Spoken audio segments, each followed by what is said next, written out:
దానియేలు గ్రంథము 9వ అధ్యాయము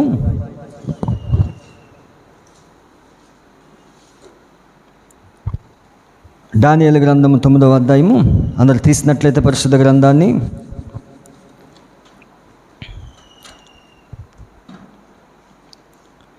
ఇరవై 24వ వచనం నుండి దేవుని యొక్క వాక్యం చదువుకుందాం. మనం తిరుగుబాటును మానుపటకును పాప నివారణ చేయుటకును దోషము నిమిత్తం ప్రాయశ్చిత్తము చేయుటకును యుగాంతం వరకు నుండి నీతిని బయలుపరచుటకును దర్శనమును ప్రవచనమును ముద్రించుటకు అతి పరిశుద్ధ స్థలమును అభిషేకించుటకు నీ జనమునకును పరిశుద్ధ పట్టణమునకు 70 వారములు విధింపబడును. యెరూషలేమును మరలా కట్టించవచ్చునని ఆజ్ఞ బయలుదేరిన సమయము మొదలుకొని అభిషక్తుడు అధిపతి వచ్చే వరకు 7 వారములు పట్టునని స్పష్టంగా గ్రహించుము. 62 వారములు తొందరగల సమయంలో పట్టణపు రాజవీధులను కందకములు మరలా కట్టబడును. ఈ 62 వారములు జరిగిన పిమ్మట ఏమీ లేకుండా అభిషక్తుడు నిర్మూలము చేయబడును. వచ్చినట్టు రాజు యొక్క ప్రజలు పవిత్ర పట్టణమును పరిశుద్ధ ఆలయమును నశింపచేయుదురు. వాని అంతము హఠాత్తుగా వచ్చును. మరియు యుద్ధ కాలాంతం వరకు నాశనము జరిగిన నిర్ణయించబడును. అతడు ఒక వారమునకు అనేకులకు నిబంధన స్థిరపరచును. అర్ధవారమునకు బలి నైవేద్యమును నిలిపివేయును. హేయమైనది నిలిచి వరకు నాశనం చేయబడి వచ్చును. నాశనము చేయవానికి రావాలని నిర్ణయించిన నాశనము ముగించే వరకు ఇలాగున జరుగును. దేవుడి యొక్క వాక్యం దీవించుగాక. అలాగనే దానియేలు గ్రంథం 12వ అధ్యాయము 8వ వచనం. Praise the Lord. 8వ వచనం. నేను వింటిని కానీ గ్రహింపలేకపోతిని, నా ఏలిన వాడా వీటికి అంతమేమని అడుగగా అతడు ఈ సంగతులు అంత్యకాలం వరకు మరుగుగా ఉండునట్లు ముద్రించబడినవి గనుక దానియేలు నువ్వు ఊరుకొండమని చెప్పాను. దేవుడి యొక్క వాక్యం దీవించుగాక. ప్రార్థించుకుందాం అందరూ కూడా తల్ల వంచినట్లయితే. పరిశుద్ధుడా, మహోన్నతుడా, సర్వశక్తిమంతుడా, నీకు వందనములు స్తోత్రములు చెల్లిస్తా ఉన్నాను ప్రభువా. మరి ఉదయకాల సమయంలో పాటల ద్వారా నిన్ను స్తుతించాము, నీ నామాన్ని ఘనపరిచాము. అతి ప్రాముఖ్యమైన సమయంలోకి మేము వచ్చాము. అది నీ వాక్యమై ఉన్నది తండ్రి. ప్రభువా, గతించిన ప్రభువా చాలా వారముల నుండి నాయన ఈ దానియేలు 70 వారాలు మేము ధ్యానిస్తున్నాము. మరి ఖచ్చితంగా ప్రభువా నీ యొక్క బయలుపాటు మాకు దయచేయండి. మరి మా ప్రవక్త ఏదైతే బోధించాడో, మరి మా ప్రవక్త 7వ దూత ప్రభువా మరి దానియేలు 70 వారాలు బోధించాడు ప్రభువా, అది స్పష్టంగా గ్రహించినట్లుగా సహాయం చేయమని ప్రార్థిస్తున్నాను. ఇక్కడ పరిశుద్ధాత్మ పనిచేయాలి ప్రభువా. ఇక్కడ ఏ విధమైన మానవ జ్ఞానము మానవ సామర్థ్యం పనిచేయకూడదు ప్రభువా. నువ్వు రంగం పైన నిలబడి ప్రభువా నీవే మాట్లాడమని ప్రార్థిస్తున్నాను. ఎందుకంటే నీ వధువు ప్రత్యక్షతను ప్రేమిస్తుంది ప్రభువా. ఎందుకంటే 7వ దూత పరిచర్యనే మర్మములు పరిచర్య. అది మర్మములు బయలుపరిచే పరిచర్య ఉన్నది. ఈ కాలంలో ప్రతి మర్మము వధువుకి బయలుపరచబడాలి ప్రభువా. నీ వధువు ఖచ్చితంగా మర్మాలు పట్టుకుంటుంది ప్రభువా. ఓ దేవా, మరి అందుకే ప్రభు నీ వాక్యంలో చదివిస్తూ ఉంది ప్రభువా.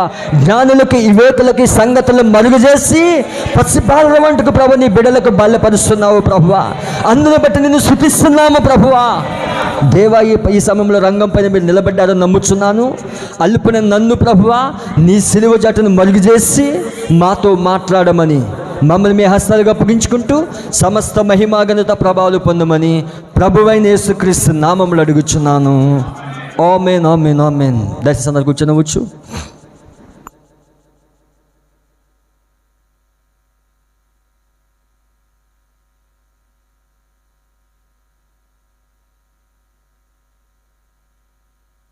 హల్లెలూయా.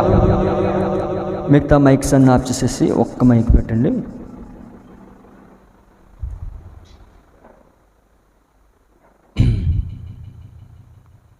దేవునికి స్తుతి కలిగిన గాక.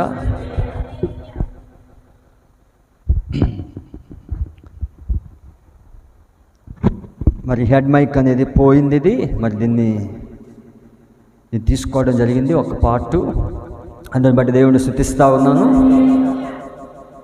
మరి ఇది ఉంటే నాకు కొంచెం ఈజీ అవుతుంది. ఎందుకంటే దానియేలు 70 వారాలు అనేది కొంచెం బోర్డు పైన వర్క్ ఎక్కువ ఉంటుంది కాబట్టి ఇది నాకు కొంచెం సహాయపడుతుంది. అందరు సంతోషంగా ఉన్నారా? సంతోషంగా ఉన్న వాళ్ళంతా దేవుణ్ణి స్తుతించండి. మరి నెమ్మదిగా మిమ్మల్ని వాక్యంలోకి తీసుకెళ్ళాలని ఆశపడతా ఉన్నాను. మరి ఈరోజు చాలా ప్రాముఖ్యమైన సబ్జెక్టు మనం ధ్యానిస్తూ ఉన్నాము.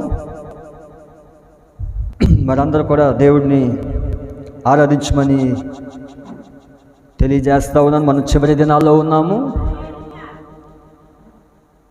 అయితే దేవుడు స్పష్టంగా తన ప్రణాళికను బయలుపరుస్తూ ఉన్నాడు. మరి మీకు ఇంతవరకు 7 భాగాలు బోధించాను నేను. దానియేలు 70 వారాలు మీకు అందరికీ స్పష్టంగా వినిపిస్తుందని నమ్ముతున్నాను. మరి 7 భాగాలు మీరు మరలా మేము ప్రీమియర్స్ వేస్తూ ఉన్నాము. మరి అవి కూడా మీకు రెండవసారి విన్నట్లయితే ఇంకా క్లారిటీగా సబ్జెక్ట్ అనేది అర్థమవుతుంది. మరి ఎన్నిసార్లు ఇది ధ్యానించిన సబ్జెక్ట్ అనేది కొంచెం టైం పడుతుంది మీకు అర్థమవడానికి. మరి పరిశుద్ధాత్మ పైన ఆధారపడినట్లయితే దేవుడు ప్రతి విషయాన్ని బయలుపరుస్తాడు ఆయన. మరి గతించిన వారు మనం చూసాము, చాలా భాగాలు చూసుకుంటూ వస్తూ ఉన్నాము.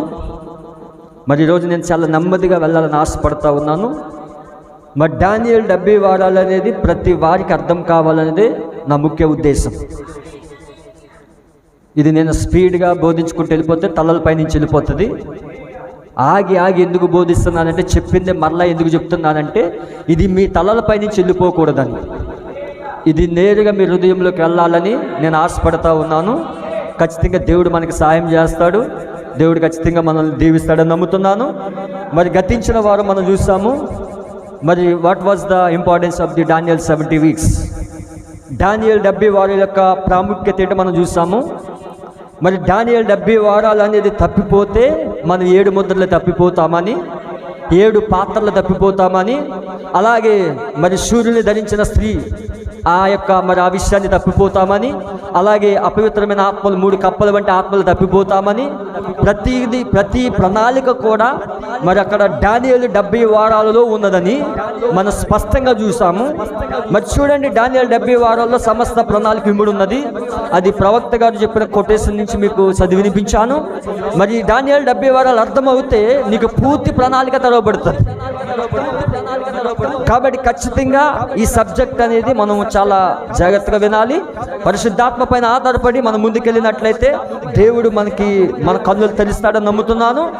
మరి ఈ సమయంలో 8వ భాగంలో మనం ఉన్నాం. ఇప్పుడు ఇది 8వ పార్ట్. ఇది మరి ప్రతి దానికి నేను టైటిల్ ఇస్తున్నాను. నా మెసేజ్ ప్రతిదీ కూడా టైటిల్ లేకుండా ఉండదు. మరి టైటిల్తోనే ప్రారంభిస్తాను నేను. మరి కొన్నిసార్లు టైటిల్ చెప్పకమని చివరిలో అయినా చెప్తా ఉంటాను. మరి ఈరోజు 8వ భాగంలో మిస్టరీ ఆఫ్ 8 years, 8 సంవత్సరాల యొక్క మర్మము, అండ్ మిస్టరీ ఆఫ్ వీక్ అంటే అర్ధవారం యొక్క మర్మం. ఇప్పుడు దానియేలు 70 వారాల యొక్క 8వ భాగంలో 8 సంవత్సరాల యొక్క మర్మము మరియు అర్ధవారం యొక్క మర్మము నా అంశం అది. మరి కాబట్టి దేవుడు చాలా స్పష్టంగా మీకు అర్థమయ్యేటట్లు బోధిస్తాడని నమ్ముతున్నాను. మరి చాలా జాగ్రత్తగా వినండి. ఇదంత ఈజీగా అర్థమైపోయేది కాదు. మీ దృష్టి అంతా కూడా వాక్యం పైన పెట్టండి.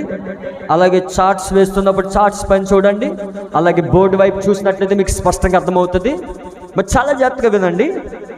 మరి ఇక్కడ గమనించినట్లయితే ఈ 9వ అధ్యాయంలో మనం గతించిన వారము దానియేలు 70 వారాల యొక్క ప్రాముఖ్యత మనం చూసాము. అయితే ఇక్కడ దానియేలు ప్రజలకు దేవుడు 70 వారాలు ఇస్తూ ఉన్నాడు. దానియేలు ప్రజలు ఎవరంటే యూదులై ఉన్నారు. దానియేలు యొక్క జనులు యూదులై ఉన్నారు. మరి దానియేలు బబులోన్లో ఉన్నప్పుడు ప్రార్థిస్తూ ఉన్నప్పుడు మరి దానియేలు దగ్గరికి ఎవరు వచ్చాడంటే గాబ్రియేలు దూత వచ్చాడు. దానియేలు అక్కడ ఎందుకు ప్రార్థిస్తున్నాడంటే, మరి ఇక్కడ బబులోన్ అప్పటికే 68 సంవత్సరాలు దానియేలు ఉన్నాడు.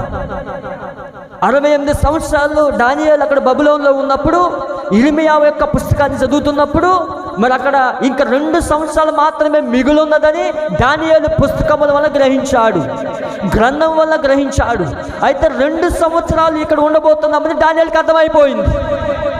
ఇప్పుడు దానియేలు ఏం చేస్తున్నాడంటే గోనె బట్ట ధరించుకుని ఉపవాసం ఉండి ప్రార్థిస్తూ ఉన్నాడు.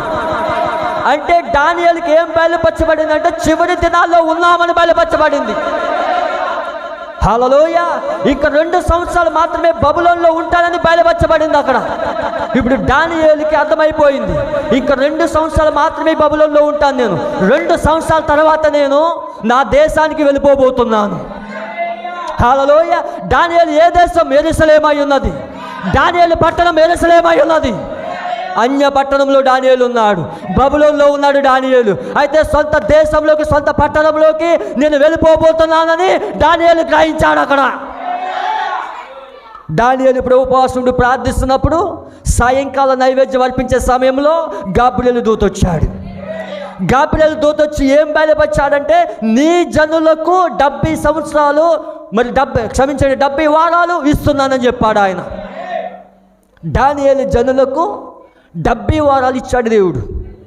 దానియేలు జనులు ఎవరంటే యూదులై ఉన్నారు.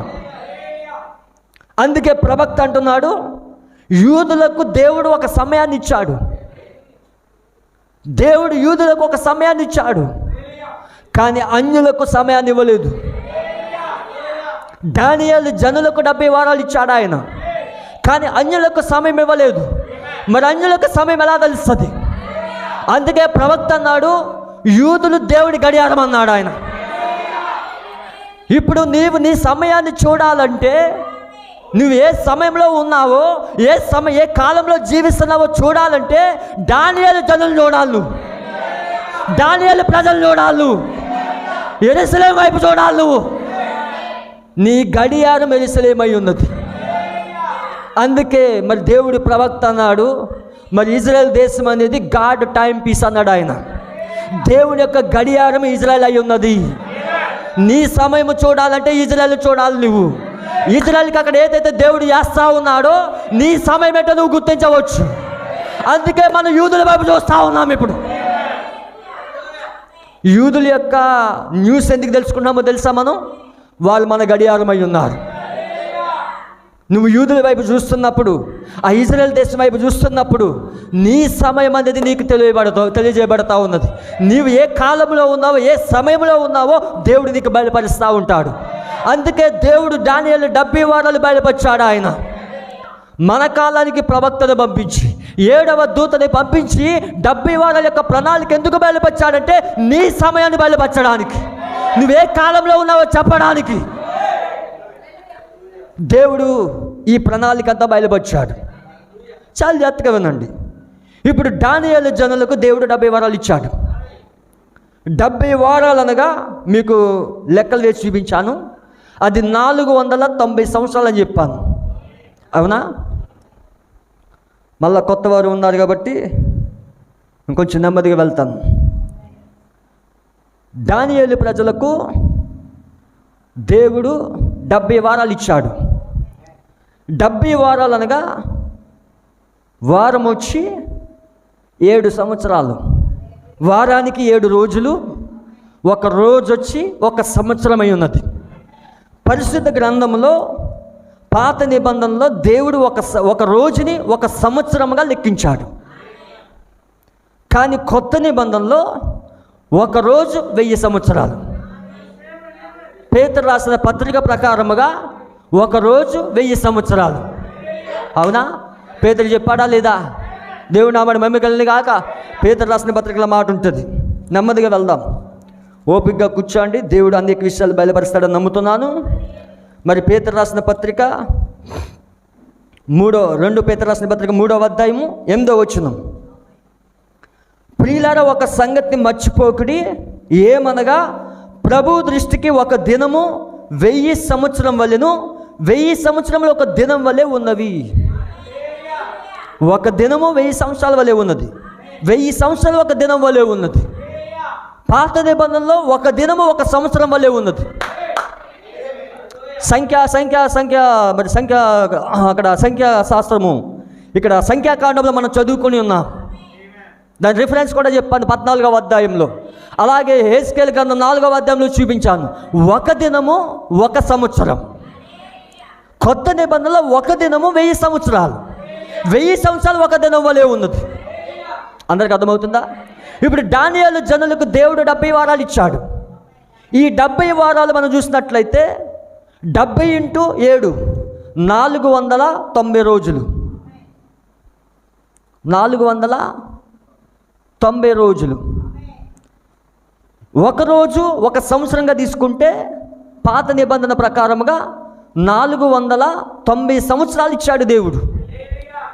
యూదులకు దేవుడు ఎంత సమయాన్ని ఇచ్చాడంటే 490 సంవత్సరాలు ఇచ్చాడు. వాళ్ళ యొక్క కాల వ్యవధి ఇది యూదులకు ఇవ్వబడింది, ఇజ్రాయేల్ ప్రజలకు ఇవ్వబడింది. అందరికి అర్థమవుతుందా? అయితే మన కాలపు ప్రవక్త 1961లో దానియేలు 70 వారాలు యొక్క వర్తమానాన్ని బోధించాడు. ఆయన 1961 జూలై నెలలో బోధించాడు. 2 భాగాలు బోధించాడు. ఆయన ఆగస్టు నెలలో 3వ భాగం బోధించాడు. ఇప్పుడు దానియేలు 70 వారాలు 1961లో బోధిస్తున్నప్పుడు మరి మొదటిగా ప్రవక్త 7 సంఘకాలాలు బోధించాడు. 7 సంఘకాలాల తర్వాత దానియేలు 70 వారాలు బోధించాడు. దానియేలు 70 వారాల తర్వాత 7 ముద్రలు బోధించాడు. హల్లెలూయా. ఎందుకు ప్రవక్త అలా బోధించాడంటే ఈ మర్మాలన్నీ కూడా 7 ముద్రల కింద దాగున్నాయి. దానియేలు 70 వారాల యొక్క మర్మం అంతా 7 ముద్రల కింద దాగున్నది. అందుకే ప్రవక్త ముందుగా 7 సంఘకాలాలు బోధించాడు, తర్వాత దానియేలు 70 వారాలు బోధించాడు, తర్వాత 7 ముద్రలు బోధించాడు. హల్లెలూయా. చాలా జాగ్రత్తగా వినండి. ప్రవక్త 1961లో బోధిస్తున్నప్పుడు మరి ఇక్కడ 70 వారాలు ఏ విధంగా తీసుకున్నాడంటే ఇక్కడ మొదటిగా మన లేఖనం చెప్తున్నట్లుగా దానియేలు గ్రంథం 9వ అధ్యాయం చదువుదాం. మీరు పరిశుద్ధ గ్రంథం చూడండి, దాంతో పాటుగా ఇక్కడ స్లైడ్ చూడండి, దాంతో పాటుగా ఇక్కడ బోర్డు చూడండి. మీ 5 జ్ఞానేంద్రియాలు పనిచేయాలి. అంత మాత్రమే కాదు, విశ్వాస జ్ఞానేంద్రియం కూడా పనిచేయాలి. మీరు తలంపు అటు తిప్పినా ఇటు తిప్పినా మొత్తం లైన్ తప్పిపోతుంది. అందుకే నేను మొదట్లోనే చెప్పాను, ఒక్క ప్రసంగం మిస్ అవునా మీకు లింక్ తప్పిపోతుంది. కాబట్టి చాలా అమూల్యమైన వాక్యం ఇది. దేవుడు నిన్ను నన్ను ప్రేమించి నీతో నాతో మాట్లాడుతూ ఉన్నాడు. ఆయన దేవుడు ప్రేమించాడు కాబట్టి ఆయన ప్రణాళికను బయలుపరుస్తూ ఉన్నాడు. కాబట్టి చాలా జాగ్రత్తగా వినండి.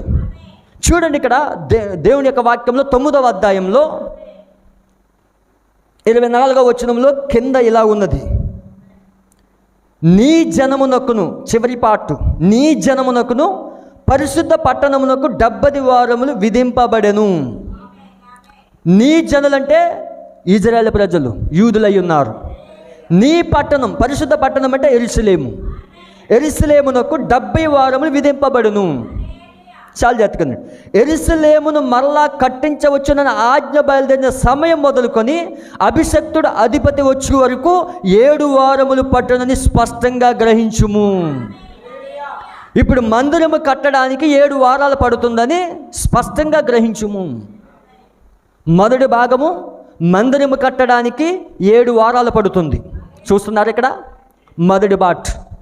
ఇది మందిరము కట్టడానికి 49 సంవత్సరాలు. 7 వారాలంటే వారానికి 7 రోజులు. 7 × 7 49 రోజులు వస్తుంది. రోజు వచ్చి సంవత్సరంగా తీసుకుంటున్నాం కాబట్టి పరిశుద్ధ గ్రంథం ప్రకారంగా 49 సంవత్సరాలుగా తీసుకున్నాం. అర్థమైందా? అంటే ఇది మందిరము కట్టడానికి ఎన్ని వారాలు పడుతుందంటే 7 వారాలు పడుతుంది. 7 వారాలంటే 49 సంవత్సరాలు పడుతుంది.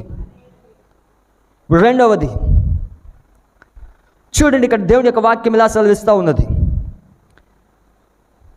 62 వారములు తొందరగల సమయములందు పట్టణపు రాచి వీధులు కందకములు మరలా కట్టబడును. చూడండి, ఇక్కడ 62 వారములు అంటే ఇక్కడ 7 వారాలు ప్లస్ 62 వారాలు. 62 × 7 వారానికి 7 రోజులు కాబట్టి 62 వారాలంటే వారానికి 7 రోజులు చొప్పున 62 × 7 అంటే 434 సంవత్సరాలు. అంటే 7 వారాలు ప్లస్ 62 వారాలు కలిపితే 69 వారాలు పడుతుంది. మెస్సయ్య వచ్చే వరకు 69 వారాలు పడుతున్నది. మెస్సయ్య ఎప్పుడు వచ్చాడంటే క్రీస్తు శకం 30వ సంవత్సరంలో వచ్చాడు. ఆయన యెరూషలేము పట్టణంలోకి వచ్చాడు. ఆయన గాడిద పైన వచ్చాడు. ఆయన హోసన్నా హోసన్నా అని దేవుడిని స్తుతించారు అక్కడ. అంటే మెస్సయ్య అభిషక్తుడు అంటే మెస్సయ్య, కింద మెస్సయ్య అని రాయబడింది. అంటే మెస్సయ్య రావడానికి ఎన్ని వారాలు పడుతుందంటే 7 వారాలు 62 వారాలు పడుతున్నది. అంటే 2 కలిపితే 69 వారాలు వస్తున్నది. అర్థమైంది అందరికీ? అంటే 69 వారాలకు మెస్సయ్య వస్తున్నాడు. దేవుడు నామమున మహిమ కలుగును గాక. చాలా జాగ్రత్తగా వినండి. మరి ఇక్కడ దేవుని యొక్క వాక్యం ఏం సెలవిస్తుందంటే ప్రవక్త గారు ఏ విధంగా తీసుకున్నారంటే మెస్సియా రావడానికి 69 వారాలు పట్టింది. ఇంకా యూదులకు మిగిలింది 1 వారం మిగిలింది. అవునా? 70 వారాల్లో 69 వారాలు తీసేయండి. 70 వారాల్లో 69 వారాలు తీసేస్తే ఇంకెంత మిగిలింది? 1 వారం మిగిలింది. అవునా? యూదులకు 1 వారం మిగిలింది. మందిరం కట్టడానికి, మెస్సియా రావడానికి 69 వారాలు పట్టింది. 69 వారాలు తీసివేస్తే 70 వారాల నుంచి 1 వారం మిగిలింది. హల్లెలూయా. ప్రవక్త ఈ విధంగా దాన్ని చెప్పాడు. ఇప్పుడు చాలా జాగ్రత్తగా వినండి. ఇదంతా చెప్పేసిందే, మళ్ళీ కొత్త వాళ్ళు వచ్చారు కాబట్టి వాళ్ళకి అర్థం కావడానికి నేను వెనక్కి వెళ్ళాను. ఇప్పుడు చాలా జాగ్రత్తగా వినండి.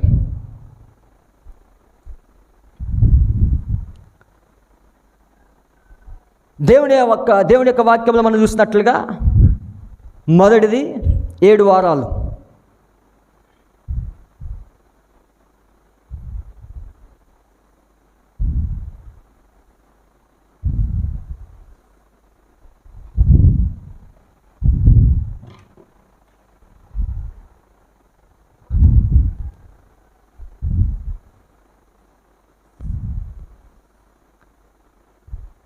ఏడు ఇంటూ 7 49 సంవత్సరాలు.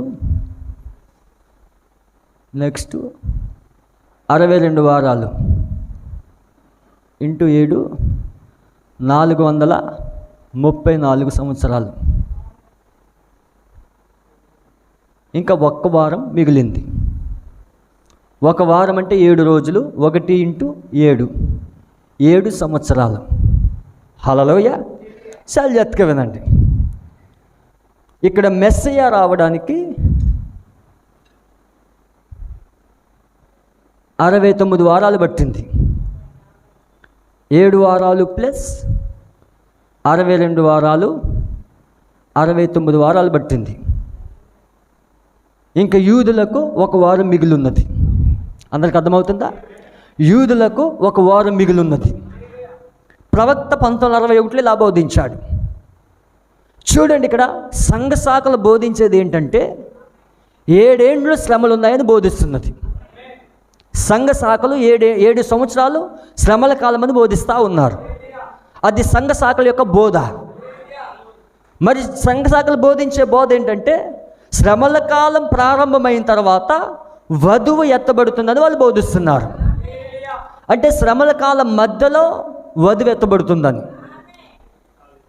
కానీ మీకు లాస్ట్ వీక్ చెప్పాను, శ్రమల కాలం ప్రారంభం అవ్వక మునిపే, లోకం పైన ఒక అణుబాంబు పడక మునిపే దేవుడు తన వధువుని తీసుకెళ్ళిపోతాడు. ఎందుకంటే ఒక పురుషుడు ఒక స్త్రీని పెళ్లి చేసుకున్నప్పుడు ఆమెని హింసించి, ఆమెని శ్రమలు పెట్టి, శ్రమల పాలు చేసి వివాహం చేసుకోడు. ఎందుకంటే ఆమెను ప్రేమిస్తున్నాడు కాబట్టి శ్రమలు తాకక మునిపే ఆమెను తీసుకెళ్ళిపోతాడు.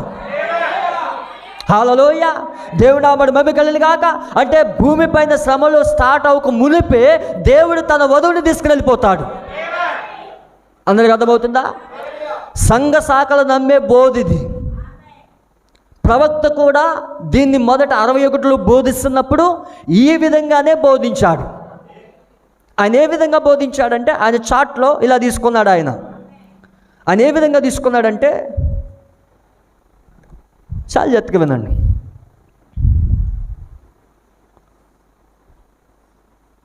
ఇక్కడ 7x7 అందరికి కనిపిస్తుందా? కనిపించకపోతే చెప్పండి, నేను వేరేది ఉపయోగిస్తాను, వేరే కలర్ ఉపయోగిస్తాను.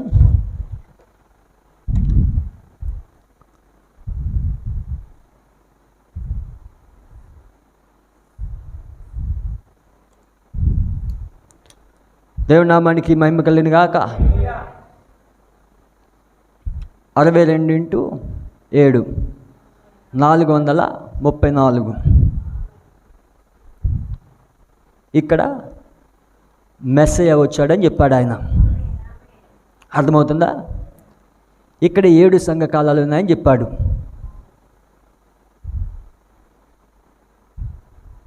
అన్యులకు ఇవ్వబడిన 7 సంఘ కాలాలు ఇక్కడ ఉన్నాయని చెప్పాడు ఆయన. ఇక్కడ చివరిగా 1 వారం మిగిలింది. 1 × 7 7 సంవత్సరాలు. అందరికి కనిపిస్తుందా? హల్లెలూయా. చూడండి, ఇక్కడ మనం ఇక్కడ తీసుకున్నట్లయితే 49 సంవత్సరాలు ప్లస్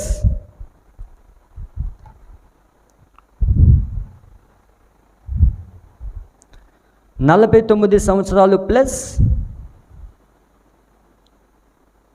434 సంవత్సరాలు కలిపితే 484 సంవత్సరాలు వచ్చింది.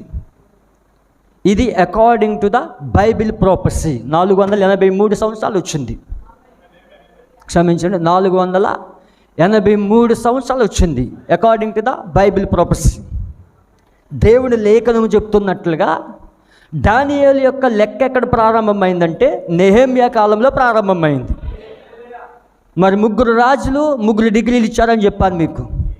అక్కడ దానియేలు కాలంలో 9వ అధ్యాయంలో అక్కడి నుంచి తీసుకోకూడదు, కోరేసు కాలంలో నుంచి తీసుకోకూడదు, మరి అలాగే దర్యావేష్ కాలంలో తీసుకోకూడదు. అది నెహెమ్యా కాలంలో తీసుకోబడింది. నెహెమ్యా కాలంలో ఎక్కడి నుంచి తీసుకోబడింది అంటే క్రీస్తు పూర్వం 445వ సంవత్సరం నుండి మార్చి 14వ తారీఖు నుండి తీసుకోబడింది. దానియేలు 70 లెక్క ఇక్కడ ప్రారంభమైంది. అంటే చూడండి, ఇక్కడ క్రీస్తు పూర్వం 445 సంవత్సరాలు ప్లస్ మెస్సియా వచ్చే వరకు క్రీస్తు సగం 30 సంవత్సరాల మెస్సియా వచ్చాడు. అంటే ఇక్కడ 445 సంవత్సరాలు ఇది క్రీస్తు పూర్వము. ఇప్పుడు క్రీస్తు సగం 30 సంవత్సరాలు, ఈ రెండు కలిపితే వచ్చిందే 475 సంవత్సరాలు. ఎంత వచ్చింది? 475 సంవత్సరాలు వచ్చింది. అందరికి అర్థమవుతుందా? ఇవేమి కష్టమైన లెక్కలు కాదు. ప్రవచనం ప్రకారముగా అకార్డింగ్ టు ద దానియేలు ప్రొఫెసీ 9th చాప్టర్ ప్రకారముగా మనకు వచ్చిన లెక్క ఎంతంటే 483 సంవత్సరాలు వచ్చింది. హల్లెలూయా. మీకు అర్థమైతే ఆమె చెప్పారు అనుకుని ముందుకు వెళ్తాం. ఇది ప్రొఫెసీ ప్రకారముగా, వాక్య ప్రకారంగా 483 సంవత్సరాలు వచ్చింది. మొదటిది 7 వారాలు, రెండవది 62 వారాలు. మెస్సియా వచ్చాడు ఇక్కడ. 483 సంవత్సరాలకి మెస్సియా వచ్చాడు అక్కడ. హల్లెలూయా. మరి ఆజ్ఞ నెహెమ్యా కాలం నుంచి తీసుకోబడింది. కానీ మనకు లెక్కలా వచ్చిందంటే క్రీస్తు పూర్వము 445 నుంచి తీసుకున్నాం ఇక్కడ. అది క్రీస్తు పూర్వం 445 ప్లస్ 30 సంవత్సరాలు కలిపితే 475 వచ్చింది. ఇది మన లెక్క. ఇది హల్లెలూయా. ఇది బైబిల్ లెక్క, ఇది మన లెక్క. ఇందులోంచి ఇది తీసివేస్తే 8 సంవత్సరాలు తక్కువ వచ్చింది. దేవుడు నామమున మహిమ కలుగాక. 8 సంవత్సరాలు ఎందుకు తేడా వచ్చింది? ఈ మర్మాన్ని మన దానియేలు వచ్చి చెప్పే వరకు ఎవరు చెప్పలేదు. ఈ మర్మాన్ని మన దానియేలు వచ్చి బోధించే వరకు ఎవరు చెప్పలేదు. అందరు ఇక్కడే ఉన్నారా? రెడీగా ఉన్నారా 8 సంవత్సరాల యొక్క మర్మము వినడానికి? హల్లెలూయా. లెక్కలు ఎక్కడ తప్పిపోయాయో చూపిస్తాను ఇప్పుడు మీకు. దేవుడు నామమున మహిమ కలుగుగాక. ఎందుకు 8 సంవత్సరాల డిఫరెన్స్ వచ్చింది? ఇది బైబిల్ లెక్క ప్రకారం 483 సంవత్సరాలు వచ్చింది. మరి మన లెక్క ప్రకారం 475 సంవత్సరాలు వచ్చింది. 8 సంవత్సరాలు ఎందుకు తేడా వచ్చిందంటే, హల్లెలూయా, ఇది నోవాహు కాలంలో దేవుడు జలప్రలయము తీసుకొచ్చినప్పుడు, చాలా జాగ్రత్తగా ఉంది. నోవాహు కాలంలో దేవుడు జలప్రలయం తీసుకొచ్చినప్పుడు భూమి యొక్క అక్షము ఇటువైపు తిరిగింది. చాలా జాగ్రత్తగా వినండి. నోవాహు కాలంలో ఇప్పుడు భూమి ఇలా ఉన్నది. చాలా జాగ్రత్తగా వినండి. భూమి ఇలా ఉన్నది. నోవాహు కాలంలో అక్షము నిటారుగా ఉన్నది. ఈ అక్షము నిటారుగా ఉన్నది. ఇది కేంద్ర బిందువు. అందరికి అర్థమవుతుందా? జలప్రలయానికి ముందు ప్రపంచమంతా ఇలా ఉన్నది. జలప్రలయానికి ముందు కాలాన్ని ఎలా లెక్కించేవారంటే నక్షత్రాలను బట్టి కాలాన్ని లెక్కించేవారు. దేవుడి యొక్క వాక్యంలో మనం చూసినట్లయితే ఆదికాండము 1వ అధ్యాయము, నేను చాలా నెమ్మదిగా వెళ్తూ ఉన్నాను. ఆదికాండం 1వ అధ్యాయం 14వ వచనం. అందరు తీసారా? ఆదికాండం 1వ అధ్యాయము 14వ వచనం. నిద్రపోకుండా ఎవరు దయచేసి, మీకు వాక్యం పైన ఆసక్తి ఉంటే నిద్ర రాదు, లేకపోతే నేను ఎంత స్లోగా చెప్తున్నాను ఖచ్చితంగా నిద్ర వస్తుంది. అందుకే మీరు ఆమెను చెప్తా ఉన్నారు అనుకోండి, మధ్య మధ్యలో నిద్రపోయే వాళ్ళు లేస్తూ ఉంటారు. హల్లెలూయా. మీరు అందుకే ఆమె నిద్రపోయే వాళ్ళ కోసమైనా ఆమె చెప్పండి. చాలా జాగ్రత్తగా వినండి. 14వ వచనం చూడండి. దేవుడు పగటిని రాత్రిని వేరుపరిచినట్లు ఆకాశ విశాలమందు జ్యోతులను కలుగును గాకనియు అవి సూచనలను కాలములను దిన సంవత్సరములు సూచించుటకై ఉండును గాకనియు. ఇప్పుడు దేవుడు ఆకాశ నక్షత్రాలు ఎందుకు సృజించాడంటే అది కాలాన్ని చెప్పడానికి, సూచనలు చూపించడానికి, సంవత్సరాలు లెక్కించడానికి. నోవాహు కాలానికి ముందు అక్షం ఎలా ఉన్నది? దేవుడు నామమున మహిమ కలుగును గాక. నోవాహు కాలానికి ముందు జలప్రలయం రాక మునుపు అక్కడ ఏ కాలాలు లేవు. కాలాలంటే శీతాకాలం లేదు, వేసవికాలం లేదు. నోవాహు కాలము తర్వాతనే వచ్చాయి అవి. నోవాహు కాలం తర్వాతే వచ్చాయి అవి. దేవుడు ఆమె మహిమ కలుగును గాక. అంటే నోవాహు కాలానికంటే ముందు దేవుడు సూచనలు ఇవ్వడానికి, కాలాలు లెక్కించడానికి, సంవత్సరాలు లెక్కించడానికి అక్కడ ఆకాశ నక్షత్రాలు పెట్టాడు ఆయన. అంటే కాలం తెలుసుకోవాలంటే నక్షత్రాల యొక్క కదలికలు బట్టి తెలుసుకోవాలి. దినాలు తెలుసుకోవాలంటే నక్షత్రాల యొక్క కదలికలు బట్టి తెలుసుకోవాలి. ఖగోళ శాస్త్రవేత్తలు వాళ్ళు ఏం చేసేవాళ్ళంటే నక్షత్రం యొక్క ఆ యొక్క కదలికలు బట్టే వాళ్ళు కాలాన్ని చెప్పేవాళ్ళు. మరి పాత నిబంధనలో కావలి వాళ్ళు ఉన్నారు. కావలి వాళ్ళు పనేంటి? వాళ్ళు ఎత్తైన బురుజు పైన కూర్చుంటారు. వాళ్ళు కావలి వాడి చూపు చక్కగా ఉండాలి. కావలి వాడి యొక్క 5 జ్ఞానేంద్రియాలు చక్కగా పనిచేయాలి. వాడు ఏం చేస్తాడు? బురుజు పైన కూర్చొని నక్షత్రాల యొక్క కదలికలు చూస్తూ ఉంటాడు. నక్షత్రాల యొక్క కదలికలు చూసి సమయం ఎంత అయిందని చెప్పి అడిగినప్పుడు వాడు ఎగ్జాక్ట్గా సమయాన్ని చెప్తాడు అక్కడ. దేవుడు నామమున మహిమ కలుగును గాక. ఇది నోవాహు కాలానికంటే ముందది. నోవాహు కాలం జలప్రలయం తర్వాత భూమి అక్షము కొంచెం వైపు తిరిగింది. ఇది అక్షము కొంచెం వైపు వంగింది. అది ఈ అక్షం ఎంత వంగింది? దేవుడు నామమున మహిమ కలుగును గాక. ఎప్పుడైతే అక్షం వంగిందో నక్షత్రాల యొక్క స్థానాలు తప్పిపోని, నక్షత్రాల యొక్క స్థానాలు తప్పిపోని, వాటి కదలికలు తప్పిపోని. ఇప్పుడు నోవాహు కాలము తర్వాత మరి అక్కడ నక్షత్రాల యొక్క స్థానము తప్పిపోయినప్పుడు ఇక కాలాన్ని లెక్కించడము అసాధ్యమైపోయింది అక్కడ. అప్పుడు రోమన్ క్యాలెండర్ వచ్చింది. దీన్నే ప్రవక్త తన వర్తమానంలో బోధిస్తూ ఉన్నాడు. మరి దానియేలు 70 వారాల్లో బోధిస్తూ ఉన్నాడు ఆయన. నేను ప్రవక్త యొక్క వ్యాఖ్యానం చదివి వినిపిస్తాను. చాలా జాగ్రత్తగా ఉందండి. 86వ పారాగ్రాఫ్లో దేవుడు ప్రవక్తలా అంటూ ఉన్నాడు. దేవుడు జలప్రలయమునకు ముందున్న ప్రపంచమును కలిగి ఉండి మరియు దాని నీటితో నాశనం చేసినప్పుడు ఆయన జ్యోతిష్య శాస్త్ర తేదీలు మార్చివేసి మరియు అటు పిమ్మట రోమన్లు రప్పించి వారి క్యాలెండర్ను వారు తయారు చేసేలాగున చేసి దానిలో హెచ్చు తగ్గులు వారు ఉంచుకొనిరి. మరియు నేను చదువు సర్వ సంగ్రహ నిఘంటువు అంటే సర్వ విద్యా విషయములు, శాస్త్ర విషయముల గురించిన ఆకారాది రాయబడిన గ్రంథముతో కూడి అది రాయబడి ఉన్నదని నేను నమ్ముచున్నాను. అంటే నోవాహు కాలానికి ముందు నక్షత్రాలను బట్టి వాళ్ళ కదలికలను బట్టి కాలాన్ని లెక్కించేవాళ్ళు, వాళ్ళు సమయాన్ని లెక్కించేవాళ్ళు. కానీ ఎప్పుడైతే జలప్రలయం వచ్చిందో భూమి యొక్క అక్షం మారిపోయింది. అక్కడ కొంచెం వంగింది అక్కడ. మరి ఆ వంగడాన్ని బట్టి దేవుడు ఏమి అనుమతించాడంటే ఆదికాండము 9వ అధ్యాయంలో 8వ అధ్యాయము, ఆదికాండం 8వ అధ్యాయము 22వ వచనం. ఆదికాండం 8వ అధ్యాయం 22వ వచనం. భూమి నిలిచినంత వరకు వెదకాలమును, కోతకాలమును, శీతోష్ణములు, వేసవి, శీతాకాలము రాత్రింబగలు ఉండక మానవని తన హృదయములో అనుకొనెను. అందరు ఇక్కడే ఉన్నారా? వింటున్నారా? వాక్యాన్ని చూస్తున్నారా? భూమి నిలిచినంత వరకు వెదకాలము, కోతకాలము, శీతోష్ణములు, వేసవి, శీతాకాలములు రాత్రింబగలు ఉండక మానవని తన హృదయంలో అనుకొనెను. ఇప్పుడు అక్కడ శీతాకాలం, వెదకాలం, కోతకాలము ఎప్పుడు స్టార్ట్ అయిందంటే జలప్రలయం తర్వాత స్టార్ట్ అయింది. జలప్రలయం తర్వాత స్టార్ట్ అయింది. భూమి కొంచెం వంగడాన్ని బట్టి భూమి యొక్క అక్షం కొంచెం వంగింది. అక్కడ కొన్ని డిగ్రీలు వంగింది. అక్కడ మరలా ఈ భూమిని, ఆ వంగిన ఆ యొక్క అక్షరాన్ని మరలా ఎప్పుడు దేవుడు సరి చేస్తున్నాడంటే దేవుడు నామమున మహిమ కలుగును గాక 1000 ఏళ్ల పరిపాలనకు ముందు. 1000 ఏండ్ల పరిపాలనకు ముందు దేవుడు అగ్నితో దీన్ని నాశనం చేయబోతా ఉన్నాడు. అగ్నితో నాశనం చేస్తాడా?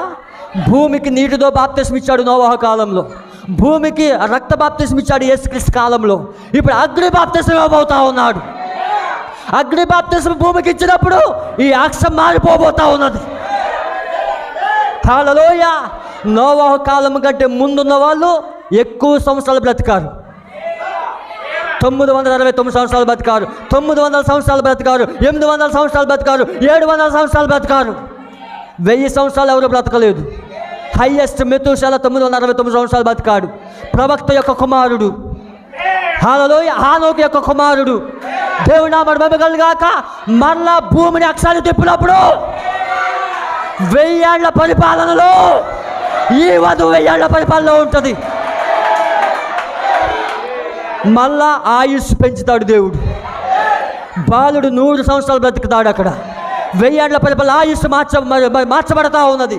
ఇప్పుడు ఆయుష్ తగ్గించబడింది, ఇప్పుడు ఆయుష్ మార్చబోతా ఉన్నాడు ఆయన. నోవహు కాలంలో జరిగిన ఈ భూమి యొక్క అక్షము తప్పిపోయింది. ఆ కారణాన్ని బట్టే దానియేలు 70 వారాల లెక్క తప్పిపోయింది. దానియేలు 70 వారాల యొక్క లెక్క ఎందుకు తప్పిపోయిందంటే నోవహు దినాల్లో జలప్రలయం. దేవుని నామమున మహిమ కలుగాక. మీరు చాలా నెమ్మదిగా తీసుకెళ్తాను. అందరు ఇక్కడ ఉన్నారా? చాలా జాగ్రత్తగా వినండి. ఇక్కడ చూడండి, ఇది బైబిల్ ప్రొఫెసీ ప్రకారంగా ఈ లెక్క వచ్చింది 483 సంవత్సరాలు. కానీ మన లెక్క 475 సంవత్సరాలు. ఇప్పుడు మనకి 3 క్యాలెండర్స్ ఉన్నాయి. ప్రవక్త చెప్పినట్లుగా 3 క్యాలెండర్స్ ఉన్నాయి. ఒకటి జూలియన్ క్యాలెండర్, రెండవది రోమన్ క్యాలెండర్, మూడవది ప్రవచన క్యాలెండర్. మొత్తం 3 క్యాలెండర్స్ ఉన్నాయి. ఇప్పుడు చూడండి, జూలియన్ క్యాలెండర్ ప్రకారముగా సంవత్సరానికి 365 పావు సంవత్సరానికి. రోమన్ క్యాలెండర్ ప్రకారముగా సంవత్సరానికి 365 రోజులు. లీప్ సంవత్సరం వస్తే ఒక రోజు పెరగవచ్చు, అవునా? 4 సంవత్సరాలకు ఒకసారి లీప్ సంవత్సరం వస్తుంది. ఫిబ్రవరి 29 వస్తుంది. అందరికి అర్థమవుతుందా? మొత్తం 3 క్యాలెండర్స్ ఉన్నాయి. జూలియన్ క్యాలెండర్ ప్రకారంగా 365 పావు రోజులు సంవత్సరానికి. రోమన్ క్యాలెండర్ ప్రకారంగా 365 రోజులు. కానీ ప్రవచన క్యాలెండర్ ప్రకారముగా, బైబిల్ క్యాలెండర్ ప్రకారంగా సంవత్సరానికి 360 రోజులే. దేవుని నామమున మహిమ కలుగును గాక. ఇప్పుడు చూడండి, మనం ఫాలో అవుతుంది రోమన్ క్యాలెండర్. ప్రవక్త చెప్పాడా లేదా? నోవహు జలప్రలయము తర్వాత దేవుడు రోమన్లు అనుమతించి రోమన్ క్యాలెండర్ ప్రవేశపెట్టాడు. అర్థమవుందా? సంవత్సరాలు ప్రవేశపెట్టాడు. అక్కడ రోమన్ క్యాలెండర్ ఫాలో ఉన్నట్లుగా చేశాడు ఆయన. అంతకుముందు నక్షత్రాలను బట్టి కాలాన్ని లెక్కించేవారు, సంవత్సరాలు లెక్కించేవారు, వాటి స్థానాలను బట్టి. ఎప్పుడైతే జలప్రలయం వచ్చిందో వాటి స్థానాలు తప్పిపోయి ఇప్పుడు లెక్క తప్పిపోతూ ఉన్నది. అందుకే రోమన్ క్యాలెండర్లో నెలకి 30 రోజులు ఉంటుంది, 31 రోజు ఉంటుంది, 28 రోజులు ఉంటుంది, అవునా? అందుకే సంవత్సరానికి 365 రోజులు వస్తుంది. మరి జూలియన్ క్యాలెండర్ ప్రకారంగా 365 పావు వస్తుంది. అది కూడా నెలకి ఎగ్జాక్ట్గా ఇన్ని రోజులని ఉండదు. కానీ బైబిల్ ప్రకారముగా, దేవుని యొక్క క్యాలెండర్ ప్రకారముగా నెలకి 30 రోజులు మాత్రమే, సంవత్సరానికి 360 రోజులు మాత్రమే. ఎలా చెప్పగలం మరి నెలకి 30 రోజులని? హల్లెలూయా. వినడానికి సిద్ధంగా ఉన్నారా? నెలకి 30 రోజులని ఎలా చెప్పగలం? దేవుడు ఒక ఆధారం ఇచ్చాడు. నేను ఏది చెప్పినా ప్రవక్త వర్తమానం నుంచి దేవుని లేఖనం నుంచి చెప్తాను. ప్రవక్త చెప్పిన ప్రతి స్టేట్మెంట్ లేఖనానికి సరిపోవాలి. ప్రవక్త ఏదైతే పలికాడో అది లేఖనంలో ఉంటుంది. ఉదాహరణకి నోవహు కాలంలో కొన్ని తేదీలు ఇచ్చాడు దేవుడు. ఇచ్చాడా? దేవుడు నామమున మహిమ కలుగును గాక. ఆది కాండానికి వెళ్దాం. ఆది కాండం 7వ అధ్యాయంలో, 7వ అధ్యాయము, ఆది కాండం 7వ అధ్యాయము 10వ వచనం. నోవహు ఇక్కడ జలప్రలయానికి ముందు ఓడలోకి వెళ్ళాడా? దేవుడు జలప్రలయం రప్పించక మునుపు ఓడలోకి వెళ్ళి దేవుడు ఓడలోకి పిలిచాడు. ఓడలోకి వెళ్ళినప్పుడు 7 దినములైన తర్వాత ఆ ప్రవాహ జలములు భూమి మీదకి వచ్చెను. నోవహు వయసు యొక్క 600 సంవత్సరం 2వ నెల 17వ దినమున మహాగాధ జలములు ఊటలన్నీ ఆ దినమందే విడవబడెను. ఇప్పుడు చూడండి, నోవహు యొక్క 600 సంవత్సరం 2వ నెల 17వ దినమున, ఎన్నో నెల? 2వ నెల 17వ దినమున. నోవహు వయసు ఎంత ఇక్కడ? 600 సంవత్సరం 2వ నెల 17వ రోజున నోవహు ఓడలోకి వెళ్ళాడు. అందరికి అర్థమవుతుందా? According to the scripture. ఇప్పుడు 8వ అధ్యాయంకి వచ్చినట్లయితే 8వ అధ్యాయము 4వ వచనం, 7వ నెల 17వ దినమున వాడ అరారాతు కొండ మీద నిలిచెను. ఎన్నో నెల ఇది? 7వ నెల. ఎన్నో నెల? 7వ నెల 17వ దినమున వాడ అరారాతు కొండ పైన నిలిచెను. అసలు వర్షం ఎన్ని రోజులు పడింది? 7వ అధ్యాయం 24వ వచనం.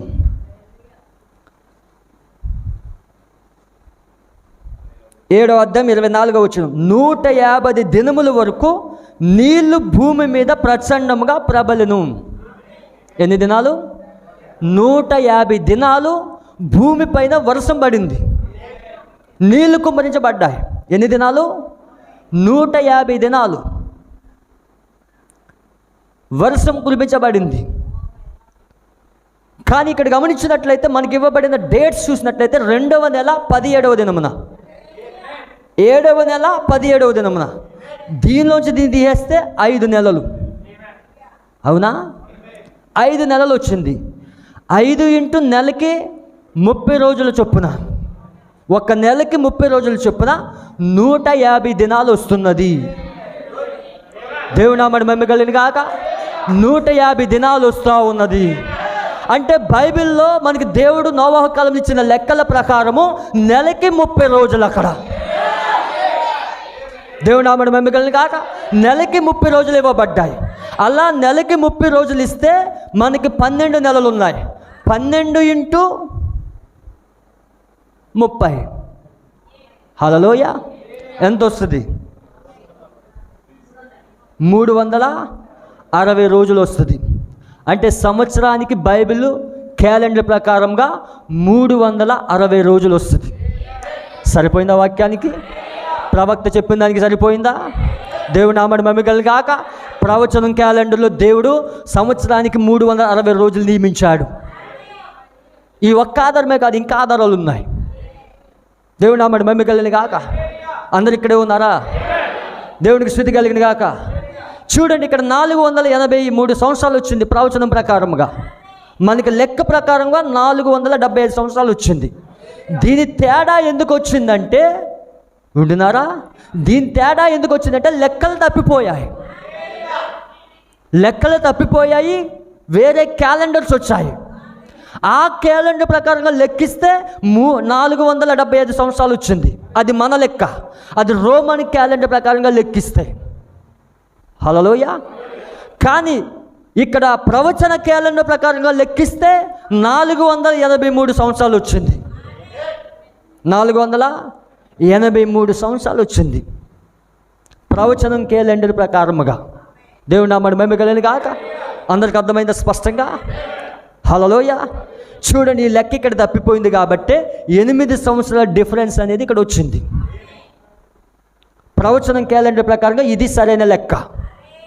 మనకి 8 సంవత్సరాలు ఎందుకు డిఫరెన్స్ వచ్చిందంటే నోవహు జలప్రలయంలో నుంచి, జలప్రలయం దగ్గర నుంచి అక్కడ లెక్కలు తప్పిపోయాయి. దేవుడు క్యాలెండర్స్ అనుమతించాడు అక్కడ. ఆ క్యాలెండర్స్ అనుమతించడాన్ని బట్టి అక్కడ లెక్కలన్నీ తప్పిపోయాయి అక్కడ. ఇప్పుడు ప్రవచనం క్యాలెండర్ ప్రకారంగా మనకున్న లెక్క ఏంటంటే 483 సంవత్సరాలు. అందరికి అర్థమైందా? దేవుని నామమున మహిమ కలుగును గాక. ప్రవక్త దాన్నే బోధించాడు. ఇంటికి వెళ్ళిన తర్వాత 70వ వారం చదవండి, ప్రవక్త స్పష్టంగా దాన్ని బోధించాడు. అక్కడ లెక్కలు తప్పిపోయాయని. మరి ప్రవక్త యొక్క వ్యాఖ్యానాన్ని వినిపించి నేను ముందుకెళ్ళాలని ఆశపడతా ఉన్నాను. దేవుని నామమున మహిమ కలుగును గాక. వింటున్నారా? హల్లెలూయా. చూడండి, ఇక్కడ ప్రవక్త దీన్ని చక్కగా వివరించాడు. ఇంటికి వెళ్ళిన తర్వాత ఈ వర్తమానం చదవండి, మీకు స్పష్టంగా అర్థమవుతుంది.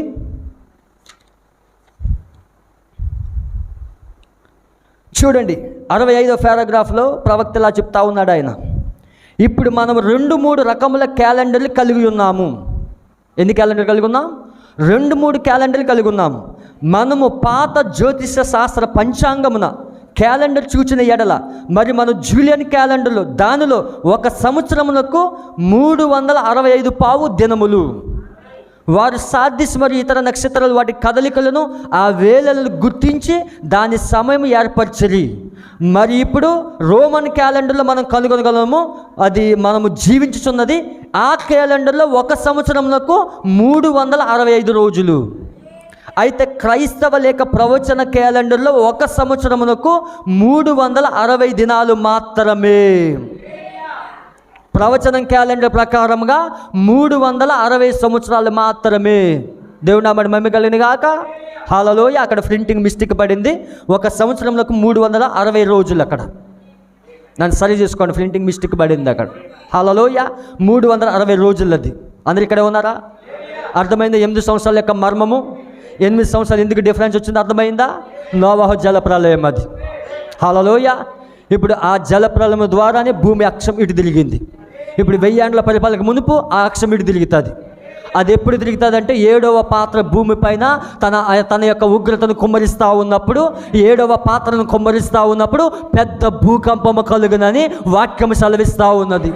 ఆ పెద్ద భూకంపము కలిగినప్పుడు దాని అక్షాన్నే మార్చేస్తుంది. అది మరలా నోవహు దినాలకు ముందు ఏదైనా తోటలో ప్రపంచం ఎలా ఉన్నదో అలా ఉండబోతా ఉన్నది. దేవుడు నామమున మహిమ కలుగును గాక. దేవుడి యొక్క అద్భుతమైన ప్రణాళిక ఇది. ఇది జ్ఞానులకు వివేకులకు మరుగు చేసి పసిబాలుల వంటి మనకి దేవుడు బయలుపరుస్తూ ఉన్నాడు ఆయన. ఎందుకో తెలుసా? దేవుడి బిడ్డలకే తన ప్రణాళికలు బయలుపరుస్తాడు. దేవుడి యొక్క బిడ్డలకే దేవుడి యొక్క కుమార్తెలకు తన ప్రణాళికలు బయలుపరుస్తాడు ఆయన. దేవుడు నామమున మహిమ కలుగును గాక. ఎంతవరకు అర్థమైందా? హల్లెలూయా. ఇప్పుడు చాలా జాగ్రత్తగా వినండి. ఇది నేను తీసేయచ్చా?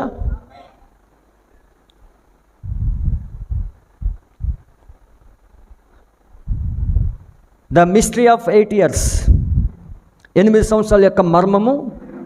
క్యాలెండర్స్ మారిపోవడం వలన 8 సంవత్సరాల డిఫరెన్స్ వచ్చింది. చాలా జాగ్రత్తగా వినండి. ఇప్పుడు అర్ధవారం యొక్క మర్మం చెప్తాను. The mystery of week. అర్ధవారం యొక్క మర్మం చాలా ప్రాముఖ్యమైనది. ఇది మీ మనసులో అంతా ఇక్కడే పెట్టండి. ప్రవక్త గారు 70 వారాలు బోధిస్తున్నప్పుడు ఆయన ఏం చెప్పాడంటే, మొదటిగా 3 కాలాలుగా తీసుకున్నాడు దీన్ని. 7 వారాలు, 62 వారాలు, 1 వారం తీసుకున్నాడు. హల్లెలూయా. ఆయన డయాగ్రామ్ ఇలా గీశాడు. మొదటిది 7 వారాలు గీశాడు. 7 వారాలు తీసుకున్నాడు. ఇక్కడ 7 వారాలు తీసుకున్నాడు. రెండవది 62 వారాలు తీసుకున్నాడు. ఇక్కడ సిలువను పెట్టాడు. మెస్సయ్య వచ్చాడు 62 వారాలకి, 69 వారాలకి.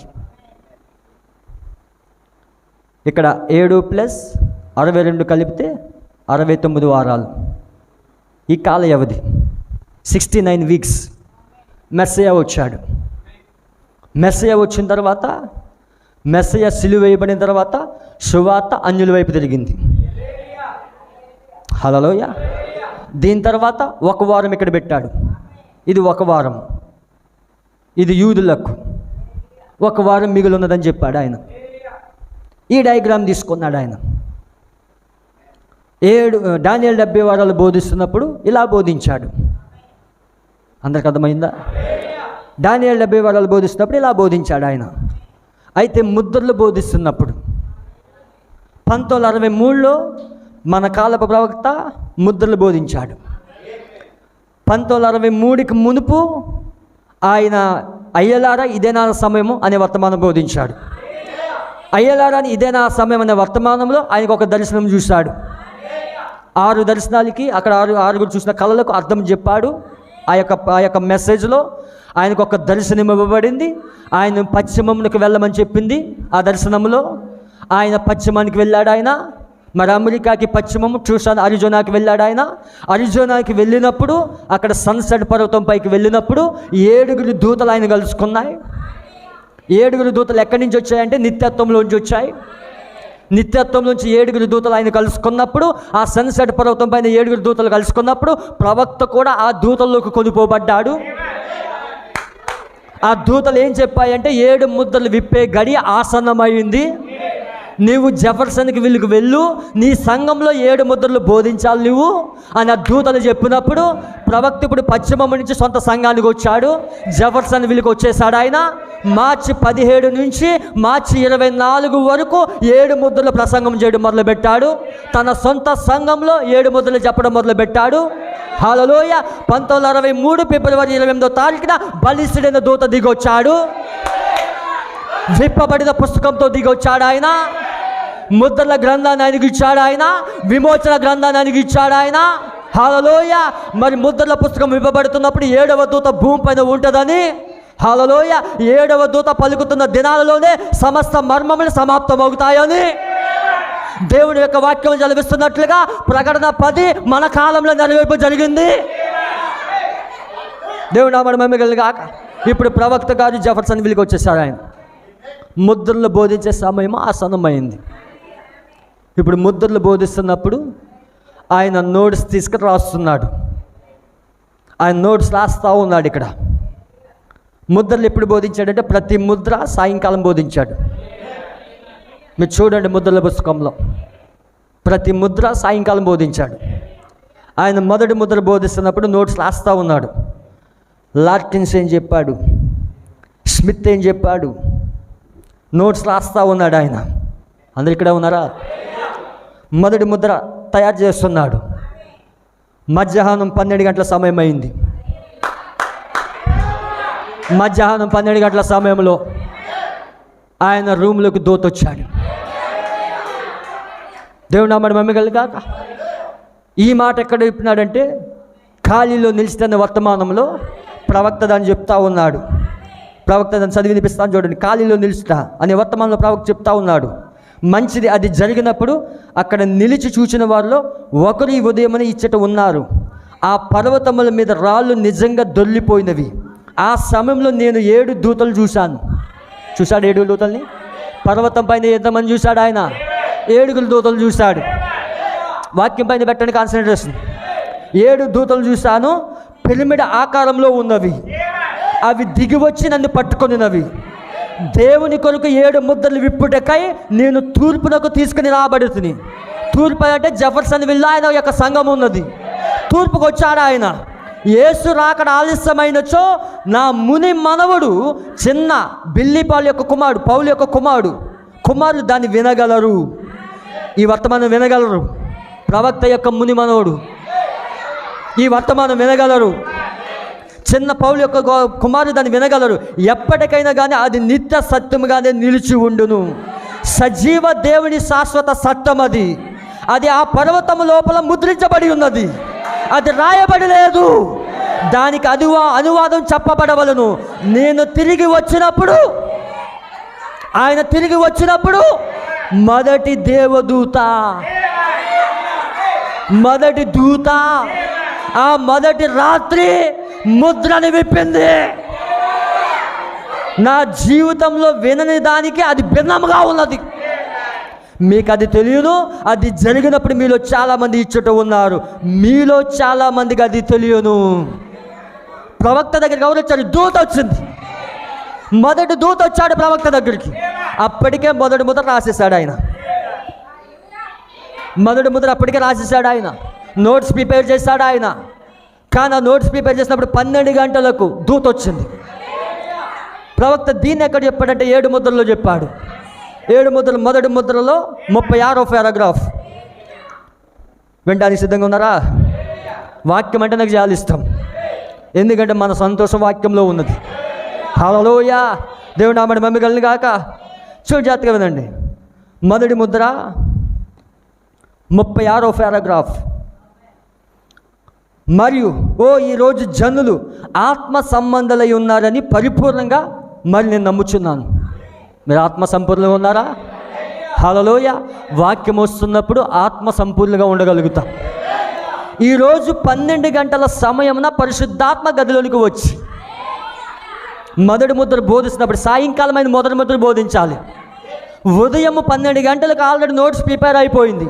12 గంటలకు పరిశుద్ధాత్మ గదిలోకి వచ్చి నేనేదో రాసించుకొని చెప్పవాలనుకున్న సంగతులు సరిదిద్దని ఎడల ఆయన ఆల్రెడీ అప్పటికే రాసేశాడు. 7 ముద్రలు మొదటి ముద్ర రాసేశాడు ఆయన. లాట్కిన్స్ పుస్తకాలు చదివాడు, స్మిత్ పుస్తకాలు చదివాడు, వాళ్ళ వ్యాఖ్యానాలు చదివాడు, వీళ్ళ వ్యాఖ్యానాలు చదివాడు. ఆయన మొత్తం నోట్స్ ప్రిపేర్ చేశాడు ఆయన. కానీ దూత వచ్చి ఏం చేశాడు? గదిలోకి దూత వచ్చాడు. అప్పుడు దూత వచ్చి సరిదిద్దని ఎడల దానిపై నేను భయంకరమైన తప్పు చేసి ఉండేవాడిని. అసలు మొదటి ముద్ర దూత రాకపోతే బయలుపరచబడకపోదు. ప్రవక్త 38వ పారాగ్రాఫ్లో అన్నాడు, మరి అక్కడ సుమారు 12 గంటల ప్రాంతంలో పగటి వేళ పరిశుద్ధాత్మ గదిలోనికి దూసుకుని వచ్చాను. ఎందుకు 12 గంటలకు వచ్చింది అది దూత? 12 గంటలకు దూత ఎందుకు వచ్చింది? అర్ధరాత్రి 12 గంటలకు ఒక కేక వినబడింది అక్కడ, ఇదిగో పెళ్లి కుమారుడు. అర్ధరాత్రి 12 గంటలకు ఇదిగో పెళ్లి కుమారుడు. యోహాను వచ్చి ఇదిగో గొర్రె పిల్ల, దేవుని పాపములు మోసుకుని పోయే గొర్రె పిల్ల అన్నాడు. మన ప్రవక్త వచ్చి ఇదిగో పెళ్లి కుమారుడు. ఆ కేక ఎవరిది? మన కాలేబు ప్రవక్త వేశాడా లేదా కేక?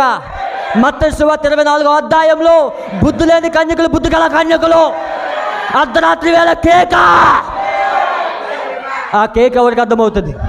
బుద్ధి గల కన్యకులు. బుద్ధి గల కన్యకులు మాత్రమే ఆ స్వరం వినగలుగుతారు.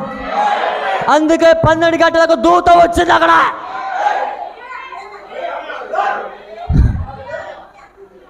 ప్రవక్త అప్పటికే రాసేసాడు. ఆయన డయాగ్రామ్ ఎలాగ ఉన్నదంటే ఇలా ఉన్నది.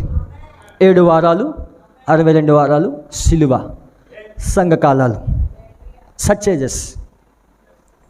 ఇక్కడ సంఘకాలాలు.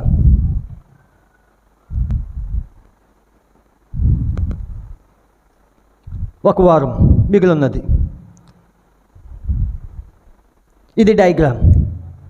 స్మిత్ వ్యాఖ్యానాలు చదివాడు, లాట్కిన్స్ వ్యాఖ్యానాలు చదివాడు, డయాగ్రామ్ రాశాడు నోట్స్ పైన. ఆ నోట్స్ పైన ఇలా ఉన్నది. ఇప్పుడు దూత వచ్చాడు.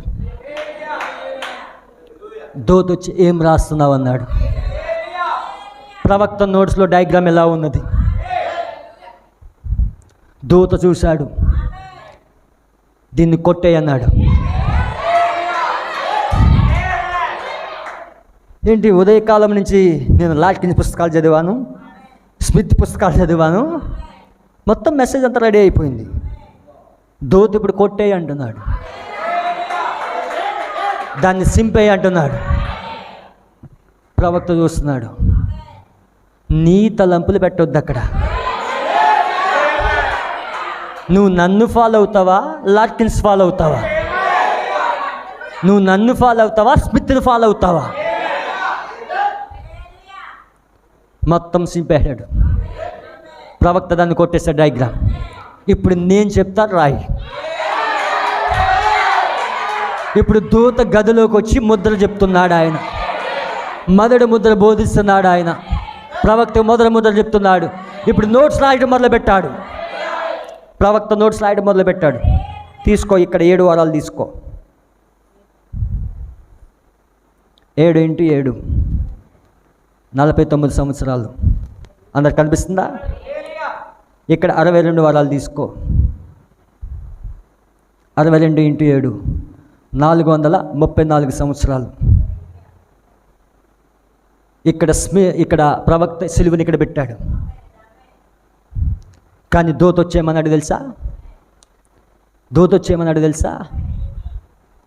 ఇక్కడ 1 వారం ఉన్నది కదా, దీన్ని తీసుకో అన్నాడు. దేవుడు నామడు మమ్మికల్ని కాక 1 వారం 7 సంవత్సరాలు. ఒక వారము 7 సంవత్సరాలు. దీన్ని 2 భాగాలు చేయన్నాడు. దీన్ని కట్ చేయన్నాడు. 7 సంవత్సరాలని 2 భాగాలు చేస్తే 3.5 సంవత్సరాలు, ఇటు 3.5 సంవత్సరాలు. ఇప్పుడు దూత చెప్తా ఉన్నాడు, దాన్ని కట్ చేయమని చెప్పాడు ఆయన. అటువైపు 3.5 సంవత్సరాలు, ఇటువైపు 3.5 సంవత్సరాలు. ఇప్పుడు 3.5 సంవత్సరాలు తీసుకొచ్చి ఇక్కడ పెట్టు.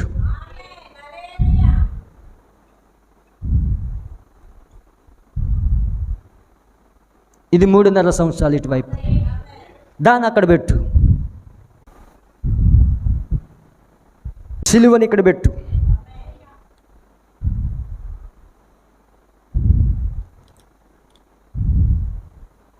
ఇక్కడ పెట్టు సిలువ. ఇప్పుడు సంఘకాలాలు ఇక్కడ పెట్టు.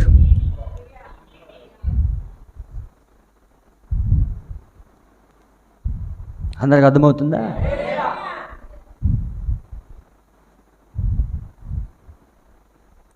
ఇప్పుడు ఈ అర్ధవారం ఇక్కడ పెట్టు.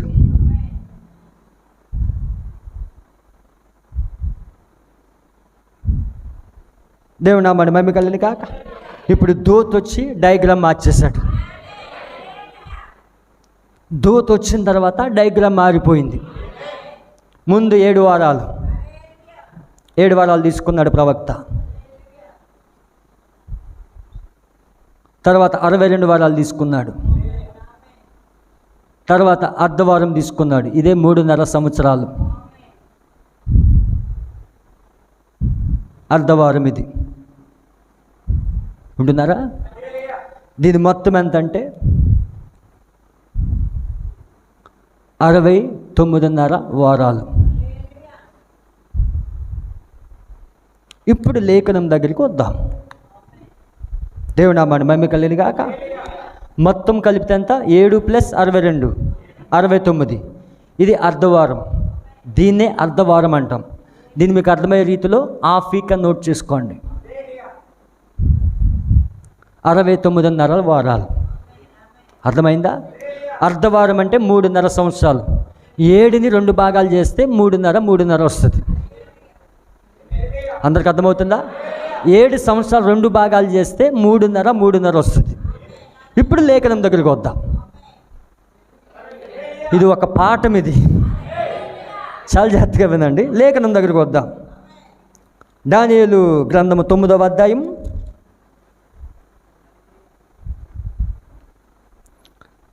25వ వచనం, 24వ వచనం కింద భాగం నుంచి చదువుతున్నాను.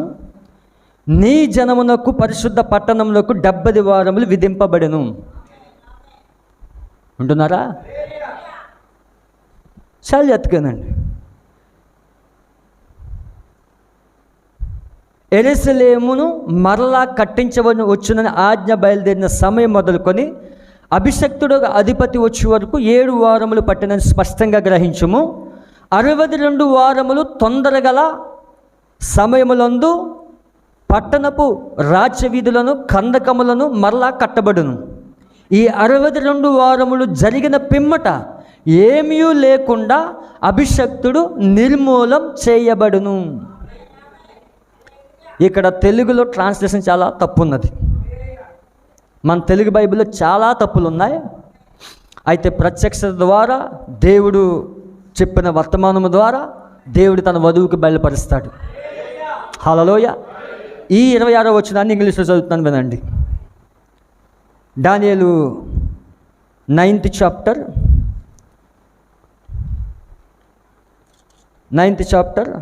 26th verse. And after 62 weeks shall Messiah be cut off, but not for himself. ఆయన నిమిత్తం కాదు, మన నిమిత్తం. తెలుగులో ఏమని రాయబడిందంటే, ఈ 62 వారములు జరిగిన పిమ్మట ఏమీ లేకుండా అభిషక్తుడు నిర్మూలన చేయబడును. మెస్సయ ఏమీ లేకుండా అభిషక్తుడు నిర్మూలన చేయబడలేదు. మన నిమిత్తం రక్తము కార్చడానికి, మన నిమిత్తం కొట్టివేయబడ్డాడు. మన కొరకు రక్తం పెట్టాడు. అక్కడ ఏమీ లేకుండా కాదు, తెలుగు ట్రాన్స్లేషన్ తప్ప. అక్కడ ఇంగ్లీష్లో ఏమున్నదంటే అక్కడ చూడండి, మరి 26వ వచనంలో ఏమున్నదంటే చూడండి ఇక్కడ దేవుని యొక్క వాక్యంలో, and after 3 weeks shall Messiah be cut off, but not for himself. And the people of the prince that shall come shall destroy the city and sanctuary, and end thereof shall be with a flood, and unto the end of war desolation are determined. Messiah ఏమీ లేకుండా కొట్టివేయబడలేదు, మన నిమిత్తం కొట్టివేయబడ్డాడు. ప్రవక్త ఎక్కడ చెప్పాడు చూపిస్తాను మీకు. దానియేలు యొక్క 70 వారాల యొక్క పుస్తకంలో 6 ఉద్దేశాలు అనే వర్తమానంలో 64వ పారాగ్రాఫ్ ప్రవక్త చెప్పాడు. అక్కడ 64వ పారాగ్రాఫ్లో ప్రవక్త ఎలా చెప్పాడు ఆయన, కైపా చెప్పెను, ఆయన తనను రక్షించుకొనును, ఇతరులు ఆయన రక్షింపలేకున్నాడు. అతను ఎరుగకుండును తాను విమర్శించుచున్నాడని, ఆయన తనను తాను రక్షించుకున్న ఎడల ఇతరులు ఆయన రక్షించలేడు. కావున ఇతరులను రక్షించుటకు, వింటున్నారా, ఇతరులను రక్షించుటకు ఆయన తనను తానే అర్పించుకొనును. ఇతరులను రక్షించడానికి ఆయన తనను తానే అర్పించుకొనును. చూసారా, దానిని గుడ్డివారిగా ఇప్పుడు చేస్తాడు. ఇజ్రాయెల్ గుడ్డివారిగా చేశాడు. 6 సూచనలు వచ్చేవారు మొదలు పెడతాను నేను. 6 ఉద్దేశాలు చాలా జాగ్రత్తగా ఉన్నాడు. ఇప్పుడు తన నిమిత్తం అంటే మన నిమిత్తం ఆయన కొట్టివేయబడ్డాడు. దేవుని నామమున మహిమ కలుగాక. మరలా లేఖనాన్ని మరలా చదవండి తెలుగులో. ఈ 62 వారములు జరిగిన పిమ్మట, 62 వారాలకి మెస్సియా రాడు. ఈ 62 వారాలు జరిగిన పిమ్మట అంటే తరువాత, ఉంటున్నారా, 62 వారాలు జరిగిన పిమ్మట మెస్సియా నిర్మూలన చేయబడతాడు. అంటే మెస్సియా ఎక్కడ నిర్మూలన చేయబడ్డాడు? దూత వచ్చి చెప్పే వరకు ప్రవక్త దాన్ని ఇక్కడ పెట్టలేదు. దూత వచ్చి చెప్పే వరకు సిలువను ఇక్కడ పెట్టాడు ఆయన, ఇప్పుడు ఇక్కడ పెట్టాడు దూత. అంటే 62 వారాలు జరిగిన పిమ్మట మెస్సియా వచ్చి తన పరిచర్యను 3.5 సంవత్సరాలు చేశాడు ఆయన. మొదటి రాకడలో యేసుక్రీస్తు పరిచర్య 3.5 సంవత్సరాలు చేశాడు ఆయన భూమి పైన. అంటే దానియేలు 70వ వారములోని అర్ధవారం అయిపోయింది. దేవుని నామమున మహిమ కలుగును గాక. దానియేలు 70వ వారంలోని అర్ధవారం అయిపోయింది అక్కడ. అంటే ఇప్పుడు మెస్సియా వచ్చేసరికి, మెస్సియా నిర్మూలన చేయబడే వరకు 69.5 వారాలు అయింది. మెస్సియా నిర్మూలన చేయబడిన తర్వాత, మెస్సియా కొట్టివేయబడిన తర్వాత సువార్త అన్యుల వైపు తిరిగింది. ఇప్పుడు అంటే దేవుడు ఏం చేశాడు? ఇప్పుడు ఆ యొక్క వారములోని ఆ వారాన్ని 2 భాగాలు చేసి అటువైపు అర్ధవారం పెట్టాడు, ఇటువైపు అర్ధవారం పెట్టాడు, శాండ్విచ్ లాగా. ఆ శాండ్విచ్ మధ్యలో ఎవరున్నారు? 7 సంఘకాలాలు ఉన్నాయి. అన్యుల కాలం ఉన్నది. 7 సంఘకాలాలు మనకి ఇవ్వబడ్డాయి. అంటే దానియేలు 70 వారాలు అన్యులు ఉన్నారా? దానియేలు 70 వారాలు అన్యులు ఉన్నారు అక్కడ. మరి దానియేలు 70 వారాలు యూదులకు కదా, అది మనకు కాదు కదా. ఆ 70వ వారంలో మనం ఉన్నాము అక్కడ. దానియేలు 70th వీక్లో మనం ఉన్నాము అక్కడ. అక్కడ మన ప్రణాళిక పెట్టాడు ఆయన. మరి దేవుడు ముద్రలు యూదులకు ఇచ్చాడా, అన్యులకు ఇచ్చాడా? దేవుడు ముద్రలు యూదులకు ఇచ్చాడా, అన్యులకు ఇచ్చాడా? మరి ముద్రలు ఎక్కడ తెలిసాడు ఆయన? 70వ వారం మధ్యలో తెలిసాడు ఆయన. ముద్రలు 70వ వారంలో మధ్యలో తెలిసాడు ఆయన. అటు అర్ధవారం ఇటు అర్ధవారం మధ్యలో 7 సంఘ కాలాలలో 7వ సంఘ కాలంలో బలిష్ఠుడైన దూత వచ్చినప్పుడు అన్యులకు ముద్రలు తెలవబడ్డాయి. ముద్రలు యూదులకు కాదు, అన్యులకు. బోర్లు యూదులకు, పాత్రలు అవిశ్వాసులకు. దేవుడు నామమున మహిమ కలుగును గాక. అర్థమైందా? ఇది అర్థమైతే మీరు ధన్యులు. నేను ఎంత నెమ్మదిగా బోధించడానికి కారణం అదే. ప్రతి వాళ్ళకి అర్థం కావాలి. ఇక్కడ 3.5 సంవత్సరాలు అంటే అర్ధవారం. అప్పుడు మెస్సయ్య నిర్మూలన చేయబడ్డాడు. ఇది ఎప్పుడు తెరవబడిందంటే 7 ముద్రలు ప్రవక్తకి ఇవ్వబడుతున్నప్పుడు దూత వచ్చి ఈ డయాగ్రామ్ వేశాడు. దూత వచ్చి డయాగ్రామ్ మార్చాడు. ఇప్పుడు దూత వచ్చి డయాగ్రామ్ మార్చాడు. ఇప్పుడు అంటే దానియేలు 70 వారాల యొక్క మర్మం ఎక్కడ దాగున్నది? ఇప్పుడు ముద్రల కింద దాగున్నది. 1961లో దానియేలు 70 వారాలు బోధించినప్పుడు దానియేలు 70 వారాలు పూర్తిగా విప్పబడలేదు. అక్కడ ఆ మర్మం ఎక్కడ దాగున్నదంటే ముద్రలో దాగున్నది. దానియేలు 70 వారాల మర్మము తెలియబడాలంటే ముద్రలు విప్పబడాలి.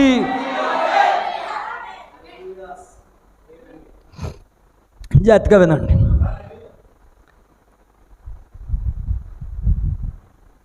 9వ అధ్యాయం 26వ వచనం. ఈ 62 వారములు జరిగిన పిమ్మట ఏమీ లేకుండా అభిషక్తుడు నిర్మూలం చేయబడును. వచ్చినట్టు రాజు యొక్క ప్రజలు పవిత్ర పట్టణమును పరిశుద్ధ ఆలయమును నశింపచేయుదురు. వాని అంతము హఠాత్తుగా వచ్చును. మరియు యుద్ధ కాలంత వరకు నాశనము జరిగిన నిర్ణయింపబడును. అతడు ఒక వారమునకు అనేకులకు నిబంధన స్థిరపరచును. అర్ధవారములకు బలి నైవేద్యమును నిలిపివేయును. హేయమైనది నిలిచి వరకు నాశనం చేయబడి వచ్చును. నాశనము చేయవానికి రావాలని నిర్ణయించిన నాశనం ముగించే వరకు ఇలాగూ జరుగును. దేవుని నామానికి మహిమ కలుగును గాక.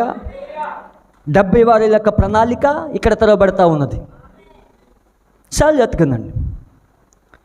ప్రభువైన యేసు ముద్రలు బోధించాడు. ఎక్కడ బోధించాడు ఆయన? మత్తయి 24వ అధ్యాయంలో ప్రభువైన యేసుక్రీస్తు వారు 7 ముద్రలు బోధించారు. ఆయన హల్లెలూయ. ఆయన 7 ముద్రలు బోధిస్తున్నప్పుడు మత్తయి 24వ అధ్యాయంలో వాక్య రూపంలో 7 ముద్రలు బోధించాడు. ఆయన బోధించాడా లేదా? ఎవరికి బోధించాడు? ఆయన శిష్యులకు బోధించాడు. ఆయన ఎక్కడుండి బోధించాడు? ఒలీవ కొండపైన కూర్చుని బోధించాడు. ఒలీవల కొండ దగ్గర 7 ముద్రలు బోధించాడు శిష్యులకు. ఆ 7 ముద్రల వర్తమానం విన్నవాళ్ళు యేసుక్రీస్తు సిలువ వేయబడిన తర్వాత తీతు చక్రవర్తి వచ్చినప్పుడు, క్రీస్తకం 70వ సంవత్సరాలు తీతు చక్రవర్తి వచ్చినప్పుడు, టైటస్ వచ్చినప్పుడు, ఆ యెరూషలేమును మందిరమును ముట్టడి వేసినప్పుడు ఆ 7 ముద్రలు ఎవరైతే విన్నారో వాళ్ళందరూ తప్పించబడ్డారు. అక్కడ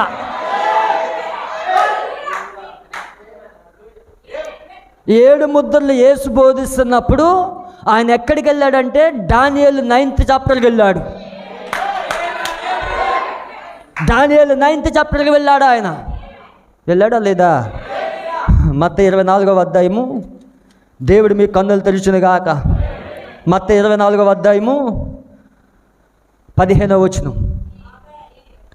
కాబట్టి ప్రవక్త అయిన దానియేలు ద్వారా, అందరు తీసారా? కాబట్టి ప్రవక్త అయిన దానియేలు ద్వారా చెప్పబడిన నాశనకరమైన హేయ వస్తువు పరిశుద్ధ స్థలమందు నిలిచడం మీరు చూడగానే చదువువాడు గ్రహించునుగాక. నాశనకరమైన హేయ వస్తువు దానియేలు ద్వారా చెప్పబడిన నాశనకరమైన హేయ వస్తువు. యేసు ఎక్కడికి వెళ్ళాడు? ఆయన దానియేలు 9వ అధ్యాయంకి వెళ్ళాడు. ముద్రలు బోధిస్తూ దానియేలు 9వ అధ్యాయానికి సంబంధం ఏంటి? ప్రవక్త మొదటి ముద్ర బోధిస్తున్నప్పుడు దానియేలు 70 వారాలు ఎందుకు బోధించాడు? ఆయన సార్ యేసు ఇక్కడ ముద్రలు బోధిస్తున్నప్పుడు దానియేలు 9వ అధ్యాయం బోధించాడు. ఆయన మన ప్రవక్త ముద్రలు బోధిస్తున్నప్పుడు దానియేలు 9వ అధ్యాయం బోధించాడు. ఆయన దేవుడు నామమున మహిమ కలుగును గాక. నిజంగా దేవుడు మీ ఆత్మీయ నేతలు తెలిస్తే నువ్వు దేవుడిని స్తుతించకుండా ఉండలేవు. మొదటి ముద్రలో దానియేలు 70 వారాల కోసం ఎందుకు బోధించాడు? ఆయన యేసు బోధించాడు ఇక్కడ. హల్లెలూయా. లేఖనం ఎప్పుడు లేఖనంతో కలుస్తుంది. లేఖనం ఎప్పుడు లేఖనానికి వ్యతిరేకించదు. అందుకే మన ప్రవక్త మొదటి ముద్రలో దానియేలు 70 వారాలు బోధించాడు. హల్లెలూయా. చాలా జాగ్రత్తగా వినండి, నేను ముగిస్తాను. ఎక్కువ చెప్తున్నా మీ తలపై నుంచి వెళ్ళిపోతుంది.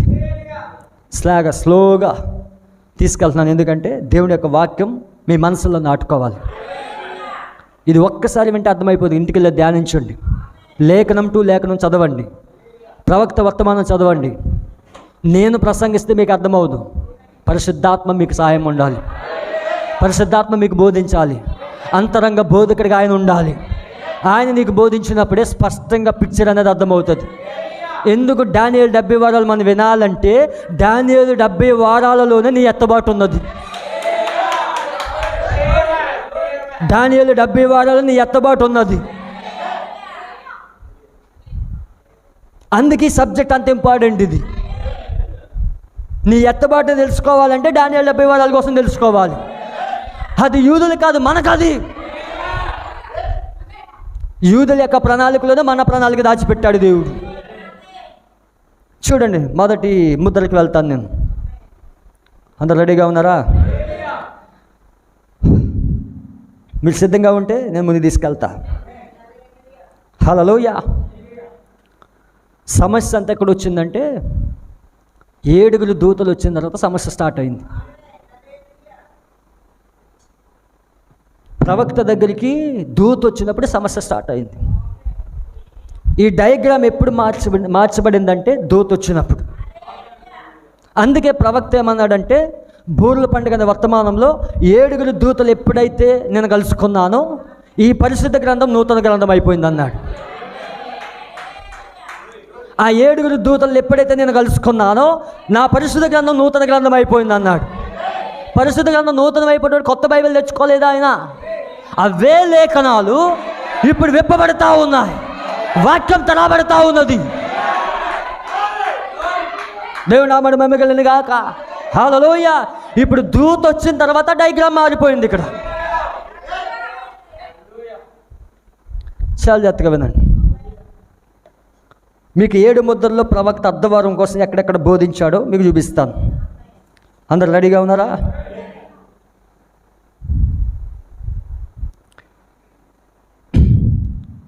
సామాన్యత అనే వర్తమానము 100వ పారాగ్రాఫ్లో తీసారా? సామాన్యత అనే వర్తమానం 100వ పారాగ్రాఫ్లో దేవుని ప్రవక్త ఇలా చెప్తా ఉన్నాడు. చాలా జాగ్రత్తగా వినండి. మరి నేను సంఘకాలములు బోధించటం ముగించుటకు ముందు దాని వెంటనే దానియేలు 70 వారాలు గూర్చి ప్రసంగించి తిని. సంఘకాలాలు బోధించిన తర్వాత దానియేలు 70 వారాలు బోధించాడు ప్రవక్త. ఎందుకనగా దానితో ఇది ముడివేయబడి ఉన్నది. ఎక్కడ చెప్తున్నాడు? ముద్రలో చెప్తున్నాడు. మరి నేను చెప్పి ఉన్నాను, నేను 7 ముద్రల గురించి ప్రసంగింప తొడిగిన ఎడల ముద్రలతో ముడివేయబడుటకు నేను దానియేలు 70 వారాలు ప్రసంగించి ముగించవలెను. అంటే దానియేలు 70 వారాలు తెరవబడాలంటే ముందు దానియేలు 70 వారాలు బోధించాలి. అప్పుడు ముద్రలు బోధించినప్పుడు అది తెరవబడుతుంది. అది ప్రవక్త చెప్పిన వాక్యం ఇది, లేఖనం వ్యాఖ్యానం ఇది. హల్లెలూయా.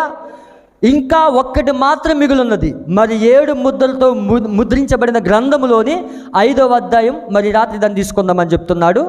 మొదటి ముద్రలో ఆయన 225వ పారాగ్రాఫ్లో 225వ పారాగ్రాఫ్లో ఇలా చెప్తున్నాడు. తీసారా? మీరు సెల్ ఫోన్లో ఉంటే చూడొచ్చు, లేకపోతే స్క్రీన్ పైన వేయబడుతుంది, దాన్ని చూడవచ్చు. మరి ఇప్పుడు 70 వారములు నిర్ణయించబడి ఉన్నాయా? యూదులకది. దానియేలు చెప్పినట్లు ఆ మెస్సియా వచ్చి మరియు వారము యొక్క మధ్యలో కొట్టివేయబడును అనున్నది ఖచ్చితంగా ఉన్నది. మరియు యేసు 3.5 సంవత్సరాలు ప్రవచించెను. మెస్సియా 3.5 సంవత్సరాలు ప్రవచించాడు. ఇప్పుడు దానియేలు యొక్క ఆ 3.5 సంవత్సరాల మధ్యలో ఆయన కొట్టివేయబడును. అయితే ఇప్పుడు చివరి భాగము శ్రమల కాలము. చాలా జాగ్రత్తగా వినండి. దానియేలు యొక్క చివరి వారము, దీన్నే 70th వీక్ అంటాం. దీన్ని ఏమంటాం? 1x7 7 సంవత్సరాలు, అవునా? దీన్నే 70వ వారం అంటాం. ఇక్కడికి 69 వారాలు అయింది, అవునా? ఇంకా మిగిలిపోయింది 1 వారం. దాన్నే 70వ వారం అంటాం. 70వ వారాన్ని దూత వచ్చి ఏం చేశాడు? 2 భాగాలు చేశాడా? ఇటు అర్ధవారము, ఇది 3.5 సంవత్సరాలు, ఇది 3.5 సంవత్సరాలు, 2 భాగాలు చేశాడు. ఒక భాగాన్ని ఇటువైపు పెట్టాడు. అర్థమవుతుందా? ఫోన్ స్విచ్ ఆఫ్ చేయండి దయచేసి, సైలెంట్ మోడ్లో పెట్టుకోండి. ఒక అర్ధవారాన్ని ఇటు పెట్టాడు. ఇదే మొదటి రాకడలో మెస్సయ్య పరిచర్య. మొదటి రాకడలో మెస్సయ్య పరిచర్య. ఇదే 3.5 సంవత్సరాలు యేసు ప్రవచించాడు. అర్థమైందా? ఇది అర్ధవారం. దానియేలు 70వ వారంలోని ఒక భాగం అయిపోయింది. ఇంకా చివరి భాగం ఉన్నది. ఆ చివరి భాగమే శ్రమల కాలం. ఇదే శ్రమల కాలం. శ్రమల కాలం ఎన్ని సంవత్సరాలు? 3.5 సంవత్సరాలు. సంఘ శాఖలు చెప్తున్నట్టు 7 సంవత్సరాలు కాదు. సంఘ శాఖలు ఇప్పటికీ శ్రమల కాలం 7 సంవత్సరాలని బోధిస్తూ ఉన్నారు.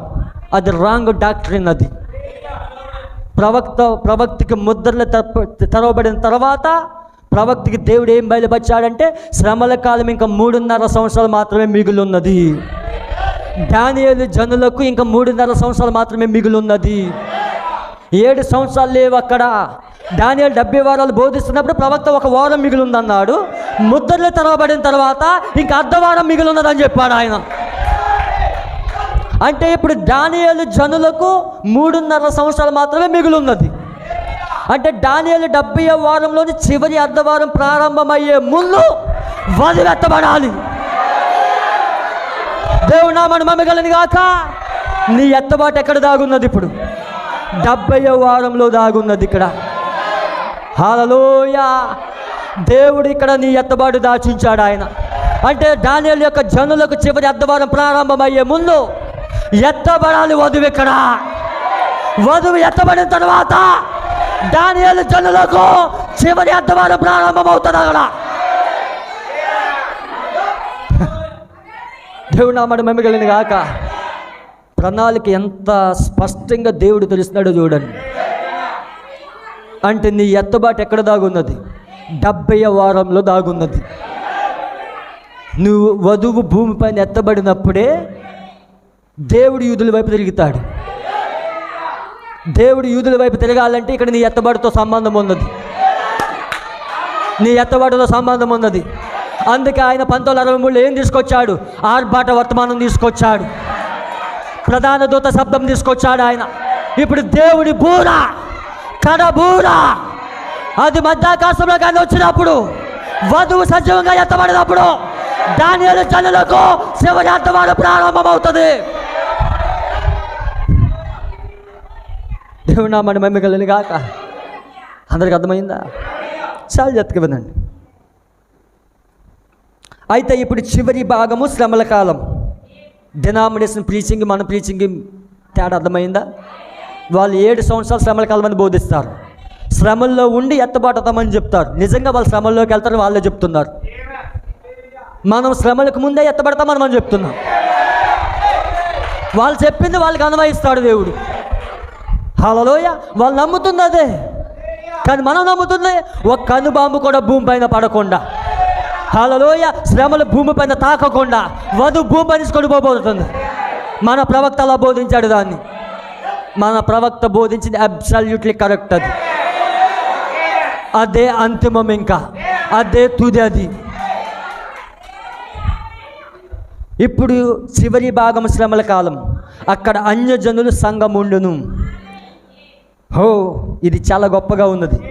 ఇప్పుడు దీన్ని తప్పిపోవద్దు. వధువు పెండ్లి కుమారుతో వెళ్ళిపోవును. వధువు పెండ్లి కుమారుతో వెళ్ళిపోవును. పిమ్మట 1000 ఏళ్ల పరిపాలన దుష్టుల ధూళిపై నడుచుదురు. వధువు ఎప్పుడైతే ఎత్తబడిందో శ్రమల కాలం ప్రారంభమవుతుంది. 3.5 సంవత్సరాలు ప్రారంభమవుతుంది. ఆ 3.5 సంవత్సరాలు అయిన తర్వాత 1000 ఏళ్ల పరిపాలన. హల్లెలూయా. దేవుడు నామడి మహిమ కలుగును గాక.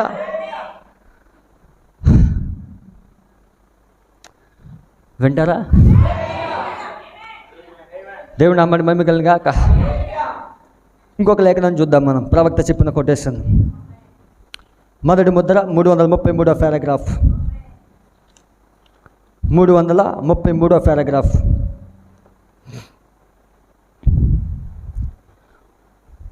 వాడు దానియేలు యొక్క జనులను నాశనం చేసిన అధిపతి. దాన్ని మీరు నమ్ముచున్నారా? ఇంకొద్ది నిమిషాలు మీరు కనుక నాతో ఉండి సహకరించిన ఎడల, ప్రవక్త ఏదైతే అడుగుతాడో నేను అది అడుగుతున్నాను, మీకు వీలైతే త్వరలో దాన్ని ముగించేదము. అయితే నేను దాన్ని సరిగా ఖచ్చితంగా చెప్పవలేను. ఏలనగా నేను ఇక్కడ నిలబడి ఉన్నది ఎంతటి నిజమో, పరిశుద్ధాత్మ దాన్ని నాకు అనుగ్రహించేది కూడా అంతే నిజమై ఉన్నది. నేను దానియేలు 9వ అధ్యాయం చదవగోరుచున్నాను. దానియేలు 9వ అధ్యాయం మరియు దానియేలు 9వ అధ్యాయం 26, 27 వచనాలు చదవాలని ఉన్నాను. మరి దాన్ని గమనించండి. దానియేలు జనులను నాశనం చేయువాడు ఎత్తడేనని అతడు ఏమి చేయబోచున్నాడో గమనించండి. ఇక్కడ 2 రాజులు ఉన్నారు, 2 అధిపతులు ఉన్నారు. ఒక అధిపతి మెస్సయ్య, ఒక అధిపతి పోపు. దీని మీద కూడా నేను బోధిస్తాను. చాలా జాగ్రత్తగా వినండి. ప్రతిదీ కూడా ఒక అంశం ఇది. చాలా జాగ్రత్తగా 336వ పారాగ్రాఫ్. జనులైన మిమ్మల్ని ఒక సంగతి అడగోరుచున్నాను. ఆయన తన పరిచర్య 3.5 సంవత్సరాలు చేసి క్రీస్తు భూమి మీద నుండి తీసివేయబడిన పిమ్మట ఆలయమును ఏది నాశనం చేసినో దాన్ని ఎవరు నిర్మూలించని? రోమ్. నిశ్చయముగా కాన్స్టాంటైన్ లేక నన్ను మన్నించండి, రోము సైన్యాధిపతిగా తీతు అతని అధిపతి నిర్మూలన చేసును. ఇప్పుడు గమనించండి, ఈ వ్యక్తి నేరుగా కిందకు వచ్చుట గమనించండి. దేవుని ప్రవక్త తను చెప్పుకుంటూ వస్తూ 359వ పారాగ్రాఫ్లో ఇలా చెప్తున్నాడు. ఆయన 359వ పారాగ్రాఫ్. దానియేలు ఇక్కడ చెప్పినట్లుగా దానియేలు యొక్క చివరి 3.5 సంవత్సరపు మధ్యలో అతడు ధనమంతయు తన స్వాధీనంలోకి తీసుకొనినప్పుడు, అప్పుడు అతడు యూదులతో చేసుకున్న నిబంధన కొట్టివేసి దానిని మీరును. మరియు అటు పిమ్మట సహోదరుడా అతను ఏమి చేయను? అతని చేతిలో ప్రపంచ వ్యాపారము వాణిజ్యము ఉండెను. చాలా జాగ్రత్తగా వినండి. ఎవరి చేతిలో? పోపు చేతిలో. వింటున్నారా? చాలా జాగ్రత్తగా వినండి. ఎవరి చేతిలో ఉంటుంది? అది పోపు చేతిలో ఉంటుంది. ఇప్పుడు ప్రపంచం అంతా ఎవరి చేతిలో ఉన్నది? పోపు చేతిలో ఉన్నది.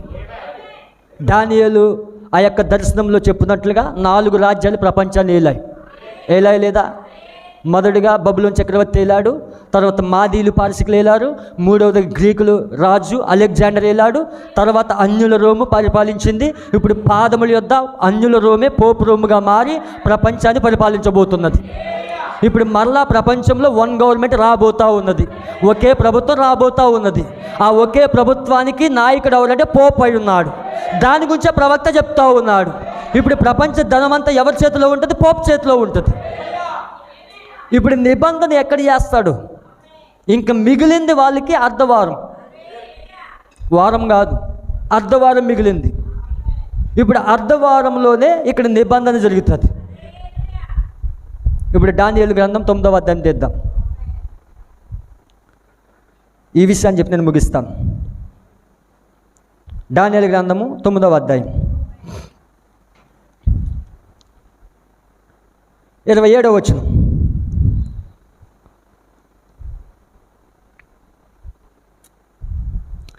అతడు 1 వారమునకు అనేకులకు నిబంధన స్థిరపరచును, అర్ధవారమునకు బలి నైవేద్యమును నిలిపివేయును. హేయమైన నిలిచే వరకు నాశనం చేయవాడు వచ్చును. నాశనం చేయడానికి రావాలని నిర్ణయించిన నాశనం ముగించే వరకు ఇలాగున జరుగును. అందరు వింటున్నారా? ఇక్కడ ఏమని ఉన్నది వాక్యం? అతడు 1 వారమునకు అనేకులకు నిబంధన స్థిరపరచును. అతడంటే ఎవరు? ఇక్కడ పోప్. అతడంటే ఎవరు? పోప్. 1 వారమునకు అనేకులకు నిబంధన స్థిరపరచును, అర్ధవారమునకు బలి నైవేద్యం నిలిపివేయును. దేవుడు నామమున మహిమ కలుగును గాక. ఇప్పుడు మనం ఎక్కడున్నాం? ఎత్తబడే సమయంలో ఉన్నాం. అంటే ఈ ప్రణాళిక అంతా ఎందుకు బయలుపరిచాడు దేవుడు? అసలు నువ్వెక్కడున్నావో బయలుపరచడానికి, అసలు నీ ఎత్తబాటు ఎక్కడుందో దాగి ఉండడానికి, అసలు నీ ప్రణాళిక తెరవబడటం వలన నీకు ఎత్తబడే విశ్వాసం వస్తుంది. ఇప్పుడు ఆ దినాల్లో మనం ఉన్నాం. ఇప్పుడు దేవుడు యూదులకు అర్ధవారం ప్రారంభించబోయే ముందు దేవుడు తన వధువుని తీసుకెళ్తాడు. తన వధువుని సజీవంగా కొనుక్కోబడతాడు. ఇప్పుడు ఆ దినాల్లో మనం ఉన్నాం. ఇప్పుడు దేవుడు ఆమెడు మెమ్మకలు కాక ఈ దినముల్లో ఏదో ఒక ఉదయం మనం కొనుక్కోబడబోతున్నాం. మనం వెళ్ళిపోబోతా ఉన్నాం. హల్లెలూయ. ప్రపంచంలో జరుగుతున్న సంఘటనలన్నీ దాని వైపు చూపిస్తూ ఉన్నాయి. ప్రపంచమంతా ప్రతి మతం ఏకమైంది. ఉంటున్నారా? ప్రతి రాజ్యం ఏకమైంది. ప్రతి ప్రభుత్వం ఏకమైంది. ప్రతి నాయకుడు ఐక్యమయ్యాడు. ఇదంతా దేవుని చూపిస్తూ ఉన్నాయి. ఒకే ప్రభుత్వం రావడానికి, ప్రపంచాన్ని పరిపాలించడానికి పోప్ ఆల్రెడీ సిద్ధపడి ఉన్నాడు. కానీ ప్రపంచమంతా ఒక ప్రభుత్వం తీసుకురావడానికి సిద్ధపడితే నువ్వు ఎత్తబాటులో వెళ్ళడానికి క్రీస్తుతో ఐక్యమవుతా ఉన్నావు. ఇప్పుడు నువ్వెవరితో ఐక్యమవుతున్నావు? క్రీస్తుతో ఐక్యమవుతా ఉన్నావు. దేవుడు ఆమెడు మమ్మల్ని కాక అందుకే ఇప్పుడు వాక్యంతో నువ్వు పెనవేసుకుని ఉండాలి. నీ సహవాసం లోకస్తులతో కాదు, నీ సహవాసం బంధువులతో కాదు, నీ సహవాసం స్నేహితులతో కాదు, నీ సహవాసం లోకంతో కాదు, నీ సహవాసం క్రీస్తుతో. నువ్వు క్రీస్తుకే మొదటి స్థానం ఇవ్వాలి. నువ్వు క్రీస్తుకే మొదటి స్థానం ఇచ్చినప్పుడు దేవుడిని నా ఎత్తబాటులో తీసుకెళ్తాడు. ఈరోజు ఒక క్రైస్తవుడు ఇవ్వాల్సిన స్థానం ఎవరికో తెలుసా? క్రీస్తుకి. అలా నువ్వు ఇవ్వట్లేదంటే నువ్వు ఎత్తబాటులో ఉండవు. నువ్వు ఎప్పుడైతే క్రీస్తుకే మొదటి స్థానం ఇచ్చి క్రీస్తుని గణపరుస్తావో, నీ దేవుని గణపరుస్తావో, నువ్వు ఎత్తబాటులో ఉండబోతా ఉన్నావు. ఈ వాక్యం నమ్మినందుకు నీ బంధువులు నిన్ను విడిచిపెడతారు. ఈ వాక్యం నమ్మినందుకు నీ స్నేహితులు విడిచిపెడతారు. ఈ వాక్యం నమ్మినందుకు లోకం నిన్ను విడిచిపెడుతుంది. ఎవరు విడిచిపెట్టినా ఐ డోంట్ కేర్.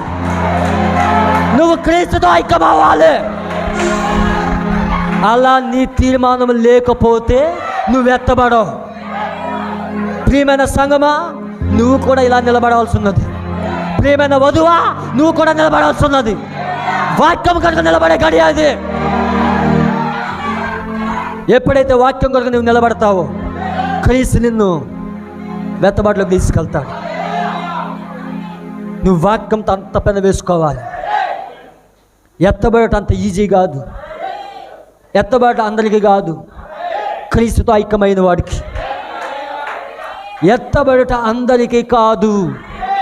ఎవరైతే క్రీస్తుతో ఐక్యమవుతారో, నువ్వు ఒకవేళ ఒంటరిగా మిగిలిపోయినా ఏం భయపడవద్దు. క్రీస్తు నీకు తోడై ఉండాలి. దేవుడు నాకు తోడై ఉండాలి. దేవుడు తోడు నీకుంటే ఏ శక్తిని ఆపలేదు. ప్రపంచమంతా ఐక్యమైనా పర్వాలేదు, కానీ నేను క్రీస్తుతో ఐక్యమవుతాను. సేవకులందరూ వ్యతిరేకమైనా పర్వాలేదు, సంఘాలు వ్యతిరేకమైనా పర్వాలేదు, నేను క్రీస్తుతో ఐక్యమవుతాను. నీ తీర్మానం అలా ఉండాలి.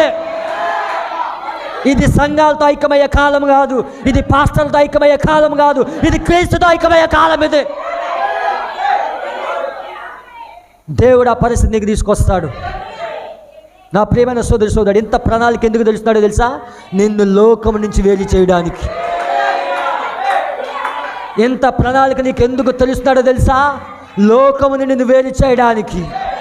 దేవుడు నిన్ను వేరు చేస్తాడు ఆయన. ఎందుకంటే దేవుడు ప్రవక్త బోధించాడు, విశ్వాసులు కలిసి ఉండలేరు. దేవుడు వేరు చేస్తాడు ఆయన. లోతు అబ్రాహాముని వేరు చేసినట్లు దేవుడు వేరు చేస్తాడు ఆయన. దేవుడు వాక్యంతో ఐక్యంగా ఉండి, దేవుడి వాక్యం వినండి, దేవుడి వాక్యంతో సహవాసం కలిగి ఉండండి. ఎందుకు దేవుడు ఇంత స్పష్టంగా మాట్లాడుతూ ఉన్నాడు?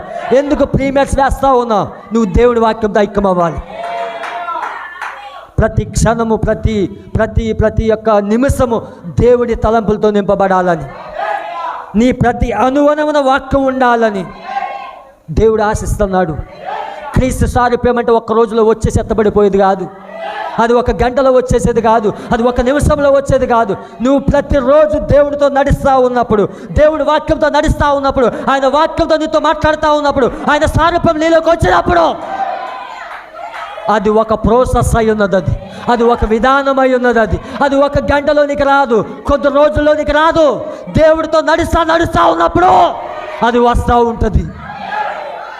అలాంటి సహవాసంలోకి నువ్వు రాకపోతే, అలాంటి వ్యక్తిగతమైన పర్సనల్ ఎక్స్పీరియన్స్ నీకు లేకపోతే, నిన్ను మోసం చేసుకుంటా ఉన్నావు. నువ్వు సంఘాన్ని మోసం చేయొచ్చు, పాస్టర్ని మోసం చేయొచ్చు, సంఘ పెద్దలు మోసం చేయొచ్చు, అందరూ మోసం చేయొచ్చు, నిన్ను నువ్వు మోసం చేసుకుంటావు. వ్యక్తిగతంగా నడవండి క్రీస్తుతో, దేవుని వాక్యంతో నడవండి, యథార్థంగా ఉండండి, దేవుడితో ఒక అనుభవం ఉండాలి నీకు.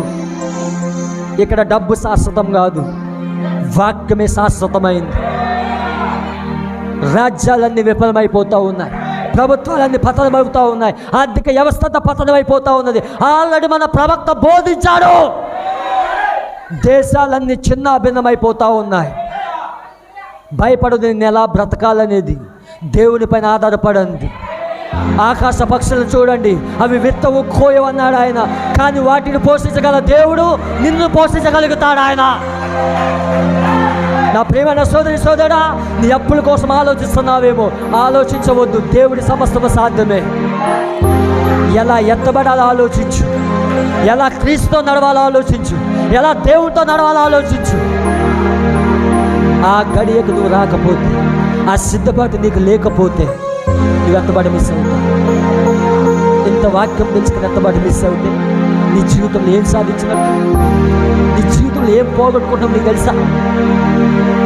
వినండి వర్తమానాలు. దేవుడు ఎంత అద్భుతంగా నీతో మాట్లాడుతూ ఉన్నాడే, దేవుడు ఎంత ప్రణాళిక తెలుస్తూ ఉన్నాడే. ఒకరోజు ఇలా చెప్పేవాళ్ళు కూడా లేకపోవచ్చు, ఇలా అడిచేవాళ్ళు కూడా లేకపోవచ్చు, వర్తమానం ఎంత స్పష్టంగా చెప్పేవాళ్ళు లేకపోవచ్చు. కానీ ఉండగానే సరి చేసుకో, ఉండగానే పశ్చాత్తాపడు, ఉండగానే దేవుడి వాక్యంతో ఉండు. దేవుడి వాక్యం అర్థమవకపోయినా దాన్ని స్వీకరించు. మీరు అనుకోవచ్చు మర్మాలు ఎందుకు బోధిస్తున్నానని. అసలు మర్మమే లేకపోతే నీవు ఎత్తబాటు లేదు, మర్మమే లేకపోతే నీకు ఎత్తబాటు లేదు. ఇది ఎత్తబడే సమయం. ఇది 7 ముద్రలు తెలియకుండా, దానియేలు వివరాలు తెలియకుండా, సంఘకాలాలు తెలియకుండా, దేవుడి ప్రణాళిక తెలియకుండా, పాత్రలు తెలియకుండా, బోర్లు తెలియకుండా ఎలా ఎత్తబడగలను? చాలామంది అనొచ్చు, ఎప్పుడు మార్కు మర్మాలే చెప్తాడు, వ్యక్తిగత జీవితాన్ని కూడా ఖండిస్తాను నేను. నా వర్తమానంలో వ్యక్తిగత జీవితం ఖండిస్తాను నేను, మర్మములతో పాటు వ్యక్తిగత జీవితం ఖండిస్తూ ఉంటాను నేను. దేవుడు నామడు మమ్మగలని గాక. ఎందుకంటే ఈ కాలపు వర్తమానమే మర్మమై ఉన్నది. ఈ కాలపు పరిచర్య మర్మముల పరిచర్య. 7వ దూత వచ్చిందే మర్మములు విప్పడాకొచ్చాడు ఆయన. నా ప్రియమైన సోదరి సోదరుడా, నీకు ప్రణాళిక తెలియకుండా ఎత్తబడలేవు. నేనేం బోధిస్తానో నాకు తెలుసు, నేను దేనిపైన నిలబడ్డానో నాకు తెలుసు. దేవుడు నామడు మమ్మగలని గాక. ఈ సంఘంలో 10 మంది ఉన్న 10 మందికి బోధిస్తాను నేను, ఒక్కడే ఉన్న ఒక్కడికే బోధిస్తాను నేను. నేను సేవకు వచ్చింది ఆ తీర్మానంతో వచ్చాను.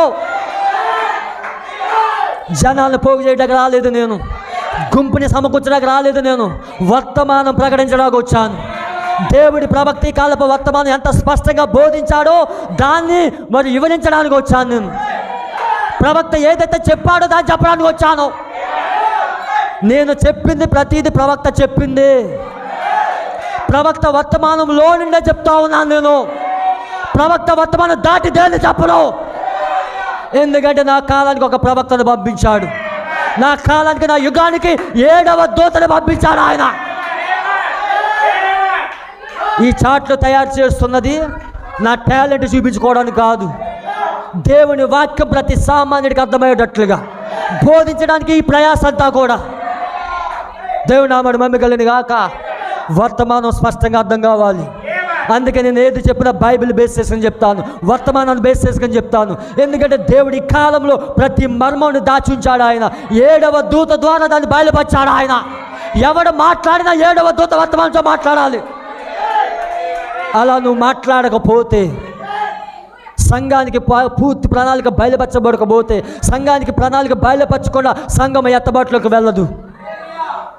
నా ప్రియమైన సోదరి సోదరుడా, వాక్యం కొరకు నిలబడండి. పోరాటం ఇంతడు ఆగిపోలేదు, ఇంకా ఎక్కువ అవుతుంది పోరాటం. సంగమ, ప్రియమైన సంగమ, వధువుగా నిలబడు, వాక్యంతో నిలబడు. ఎన్ని ఆటంకాలు వచ్చినా దేవుడు తన వధువును మర్చిపోడు ఆయన. దేవుడు తన వధువుతో నిలబడతాడు ఆయన. దేవుడు తన వాక్యంతో నిలబడతాడు ఆయన. ఈ కాలపు వర్తమానము మర్మమై ఉన్నది. ఆ మర్మము ఎవరైతే ఆ మర్మములో ఉన్నారో ఆ మర్మములో ఉన్న వాళ్ళకి అర్థమవుతుంది. కాబట్టి నా ప్రియమైన సోదరుడా, మీ సమయాన్ని అర్థపరుచుకోవద్దు. నేను ప్రేమతో చెప్తాను, ఒక సేవకుడిగా కేకలేస్తున్నాను, రంకులేస్తున్నాను. ఎందుకో తెలుసా? మీ జీవితాలు బాగుపడాలని. మీరు ఎత్తబాటులో ఉండాలని, మీరు నశించిపోకూడదని దేవుడు ఇక్కడ కేకలేస్తూ ఉన్నాడు. దేవుడి ఆత్మ రంకెలేస్తూ ఉంటుంది, మీరు నశించిపోకూడదని. అందుకే వాక్యాన్ని పోగొట్టుకోవద్దు. ఎంతో కష్టపడి వీడియోలు వేస్తూ ఉన్నాం. ఎందుకు వేస్తూ ఉన్నాం?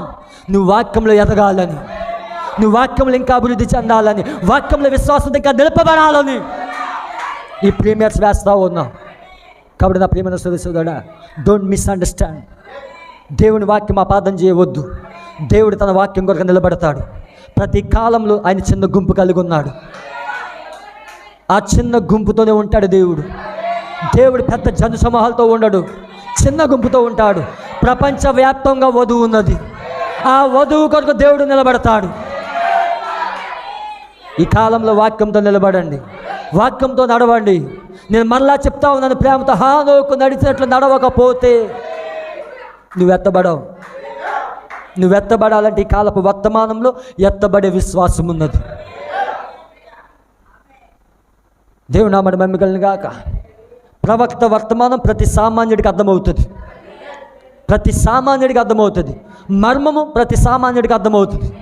నువ్వు నిజంగా ప్రణాళికలో ఉంటే అర్థమవుతుంది. ఈ మర్మాలు జ్ఞానులకు కాదు, వివేకులుగా కాదు, విద్యావేత్తలు కాదు, సామాన్యమైన ప్రజలకు ఇది. పరిశుద్ధాత్మ పొందుకున్న ప్రతి వ్యక్తికి ఈ మర్మం అర్థమవుతుంది. దేవుడు నామడి మమ్మికలను గాక.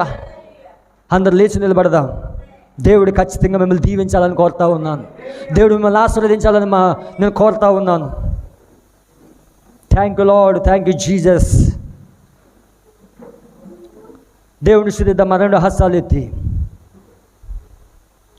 బ్రదర్ వచ్చి పాట పాడినట్లయితే. Thank you lord. రెండు హస్తాలు ఎత్తి దేవుడిని స్తుతించండి. మీరు రెండు హస్తాలు ఎత్తి దేవుడిని కనపరచండి. ఈ దినములలో ఒక ఉదయమునా మన దేహము మార్పు చెందును. ఈ దినములలో ఒక ఉదయమునా మన దేహము మార్పు చెందును. గడియారం ఇశ్రాయేలు మేల్కొన్నది, దావీదు జెండా ఎగురుతున్నది. గడియారం ఇశ్రాయేలు మేల్కొన్నది, దావీదు జెండా ఎగురుతున్నది. ఈ దినములలో ఒక ఉదయమునా మన దేహము మార్పు చెందును. ఈ దినములలో ఒక ఉదయమునా మన దేహము మార్పు చెందును. నోవాహును రక్షించుటకు యెహోవా వెళ్ళుచుండగా, నోవాహును రక్షించుటకు యెహోవా వెళ్ళుచుండగా, వాక్యముతో నడుచుచున్న హానోకు సజీవముగా మార్పు నొంది ఎత్తబడేగా. వాక్యముతో నడుచుచున్న హానోకు సజీవముగా మార్పు నొంది ఎత్తబడెనుగా. ఈ దినములలో ఒక ఉదయమునా మన దేహము మార్పు చెందును. లోతును తప్పించుటకు దూతలు వెళ్ళుచుండగా, లోతును తప్పించుటకు దూతలు వెళ్ళుచుండగా, దేవునితో నిలిచియున్న అబ్రాహాము శారాల దేహములు మార్పు చెందు. దేవునితో నిలిచియున్న అబ్రాహాము శారాల దేహములు మార్పు పొందెను. ఈ దినములలో ఒక ఉదయమున మన దేహము మార్పు చెందును. స్త్రీ సాంగత్యం ఎరుగని యూదులకై యూదా గోత్ర సింహం వెళ్ళుచుండగా, స్త్రీ సాంగత్యంలో ఎరుగని యూదులకై యూదా గోత్ర సింహం వెళ్ళుచుండగా, గొర్రె పిల్ల భార్యగా జీవించు మనము రెప్పపాటున మార్పు నొంది ఎత్తబడము. గొర్రె పిల్ల భార్యగా జీవించు మనము రెప్పపాటున మార్పు నొంది ఎత్తబడము. ఈ దినములలో ఒక ఉదయమున మన దేహము మార్పు చెందును. ఈ దినములలో ఒక ఉదయమున మన దేహము మార్పు చెందును. హల్లెలూయా, హల్లెలూయా. నా ప్రియమైన సోదరి సోదరుడా, నీ రెండు హస్తాలు ఎత్తి, ఎంత గొప్ప ప్రణాళిక ప్రభువా, ఎంత గొప్ప కృప ప్రభువా. ఈ దానియేలు 70 వారాలలో స్పష్టంగా మాతో ప్రభువా నువ్వు మాట్లాడుచున్న దేవుడు. ఎన్నోసార్లు మేము వర్తమానం చదివాము, ఎన్నోసార్లు ధ్యానించాము ప్రభువా. అయితే ఇంత స్పష్టంగా ప్రభువా మాకు అర్థమవడానికి ప్రభువా ఈ కాలపు ప్రవక్తను పంపించి మాకు అర్థమయ్యేటట్లుగా బోధించావు ప్రభువా. ఓ దేవా నీ కొందనాలు ప్రభువా. 7వ దూత రాకపోతే ప్రభువా మేమేమైపోదుము ప్రభువా. Thank you lord. ఇంత గొప్ప ప్రణాళిక, ఇంత గొప్ప దయ మాకిచ్చినందుకు నీ కొందనాలు ప్రభువా. ఏమిచ్చి నేను అనుమతించగలను ప్రభువా, ఏమిచ్చి నేను కొనియాడగలము ప్రభువా. Thank you Lord, thank you Jesus. Hallelujah, hallelujah, hallelujah. Thank you Lord, hallelujah, hallelujah, hallelujah, hallelujah. ప్రతి వారు కూడా 2 హస్తాలు ఎత్తి థ్యాంక్ యూ జీసస్. హల్లెలూయా. ప్రేమించేదా యేసు రాజా, నిన్నే ప్రేమించేదా, ప్రేమించేదా యేసు రాజా, నిన్నే ప్రేమించేదా, ప్రేమించేదా, ప్రతి వారు కూడా 2 హస్తాలు ఎత్తి ప్రేమించేదా, ప్రేమించేదా, నా ప్రాణమున్నంత వరకు మట్టిలో చేరే వరకు. గ్లోరీ. నా ప్రాణమున్నంత వరకు మట్టిలో చేరే వరకు జీవించేదా యేసు రాజా. కాదు ప్రతి వారు కూడా దేవుడు స్తుతించండి. జీవించేదా, జీవించేదా యేసు రాజా, నీకై జీవించేదా, జీవించేదా, జీవించేదా, జీవించేదా, జీవించేదా, జీవించేదా, నా ప్రాణమున్నంత వరకు మట్టిలో చేరే వరకు. గ్లోరీ. నా ప్రాణమున్నంత వరకు మట్టిలో చేరే వరకు, నా ప్రాణమున్నంత వరకు మట్టిలో చేరే వరకు. హల్లెలూయా. Thank you Lord. జీవించేదము ప్రభువా, నీ సన్నిధిలో ప్రార్థించేదము. మా ప్రాణమున్నంత వరకు, మేము మట్టిలో చేరే వరకు నీ కోసమే జీవించాలి. తీర్మానించుకోండి నా ప్రియమైన సోదరుడా, ఇది నీ సమయాన్ని వ్యర్థపరుచుకునే కాలము కాదు. నువ్వు యుద్ధ రంగంలో ఉన్నావు, ఎత్తబడే గడిలో ఉన్నావు. దేవుడు ఇంత వాక్యం నీకు బయలుపరుస్తున్నాడు. ఎందుకైనా తన మనసులో రహస్యాలు బయట పెడుతున్నాడు. నువ్వు ఎత్తబడాలని, నీ శరీరం మార్పు కోరికే ఈ లేఖనాలు నీకు తెలుస్తున్నాడు. ఆయనతో వ్యక్తిగతమైన సహవాసం, ఆయనతో పర్సనల్ ఎక్స్పీరియన్స్ అనేది నీకు లేకుండా నువ్వు ఆ ఎత్తబాట్లకి వెళ్ళలేదు. ఒక సేవకుడిగా నిన్ను ప్రేమిస్తున్నాను, ఒక సేవకుడిగా నిన్ను హెచ్చరిస్తున్నాను. ఇక్కడ నిలబడింది నేను కాదు, దేవుని ఆత్మ లంకలేస్తా ఉన్నది, దేవుని ఆత్మ హెచ్చరిస్తా ఉన్నది. అందుకే ఆయన కృపా కృప అని అరుచుకుంటూ వచ్చాడు ఆయన. ఇది కృపా వర్తమానం, ఇది దీన్ని త్రోసివేస్తే నీకు శ్రమలు తప్ప ఏమీ లేవు. ఆ శ్రమల్లోకి వెళ్ళకుండా కాపాడే వర్తమానం, నిన్ను తప్పించే వర్తమానం, 7వ దూత వర్తమానం, ఈ చివరి కాలపు వర్తమానం. తప్పిపోవద్దు నా ప్రియమైన సోదరుడా. నిన్ను ఆయన ప్రేమిస్తున్నాడు కాబట్టి హెచ్చరిస్తున్నాడు. నేను ప్రేమించు వారిని గద్దిస్తాను, శిక్షిస్తానన్నాడు ఆయన. ఈ గాయాలు ఎందుకు చేస్తానో తెలుసా? నిన్ను ప్రేమిస్తున్నాడు కాబట్టి.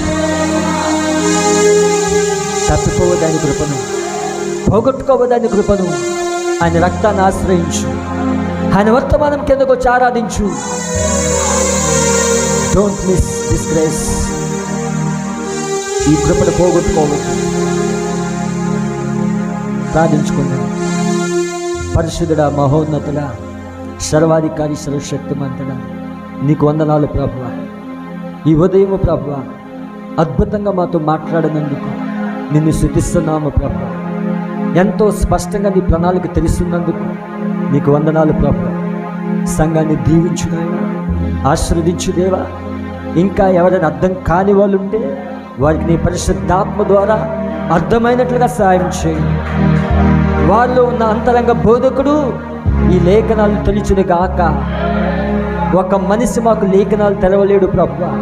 ఇక్కడ అద్భుతమైన ప్రసంగం నేను చేయవచ్చు, కానీ ఆ ప్రసంగం ద్వారా వాళ్ళ కన్నులు తెరవబడవు నీ పరిశుద్ధాత్మ ఉంటే తప్ప. అటువంటి పరిశుద్ధాత్మను కుమ్మరించు ప్రభువా. ప్రతి వ్యక్తికి ప్రభువా అంతరంగ బోధకుడిగా నీవే ఉండి వారికి లేఖనాలు బయలుపరచు దేవా. మళ్ళా ఈ వాక్యాన్ని ధ్యానిస్తున్నప్పుడు ఇంకా స్పష్టంగా అర్థమైనట్లుగా సాయం చేయ ప్రభువా. ఇది మా జ్ఞానము కాదు, ఇది మా యొక్క సామర్థ్యము కాదు, కేవలం నీ కృప ఉన్నది, కేవలం నీ దయ ఉన్నది దేవ. ఇంత గొప్ప మర్మాలు మాతో మాట్లాడుతున్నప్పుడు ఇది మేము అతిశయించడానికి కాదు, మేమేదో గర్వించడానికి కాదు ప్రభువా. ఇంకా దీనత్వంలోకి మమ్మల్ని నడిపించు, ఇంకా దీనులుగా మారే కృపణ దయచేయండి. Thank you lord. అలా చేస్తున్నందుకు నీకు వందనాలు. Thank you Jesus. ప్రతి కుటుంబాన్ని దీవించు, రోగుల్ని స్వస్థపరచు. ఇంకా ఎవరైతే వాక్యాన్ని పోగొట్టుకుంటున్నారో వారి పట్ల కనికరము చూపించు ప్రభువా. వారి పట్ల నీ దయ చూపించు. ప్రతి బిడ్డను దీవించి ఆశీర్వదించు. సమస్త మహిమగంత ప్రభావాలు పొందమని ప్రభువైన యేసుక్రీస్తు నామములో అడుగుచున్నాను. ఆమేన్, ఆమేన్. మన ప్రభువైన యేసుక్రీస్తు కృప, ఆయన సమాధానము ప్రతి బిడ్డకి తోడైండి అన్నిత్య రాజ్యాన్ని నడిపించుడుగాక. ఆమేన్, ఆమేన్, ఆమేన్. దేవుడు మిమ్మల్ని దీవించుడుగాక, దేవుడు మిమ్మల్ని ఆశీర్వదించుడుగాక. God bless you.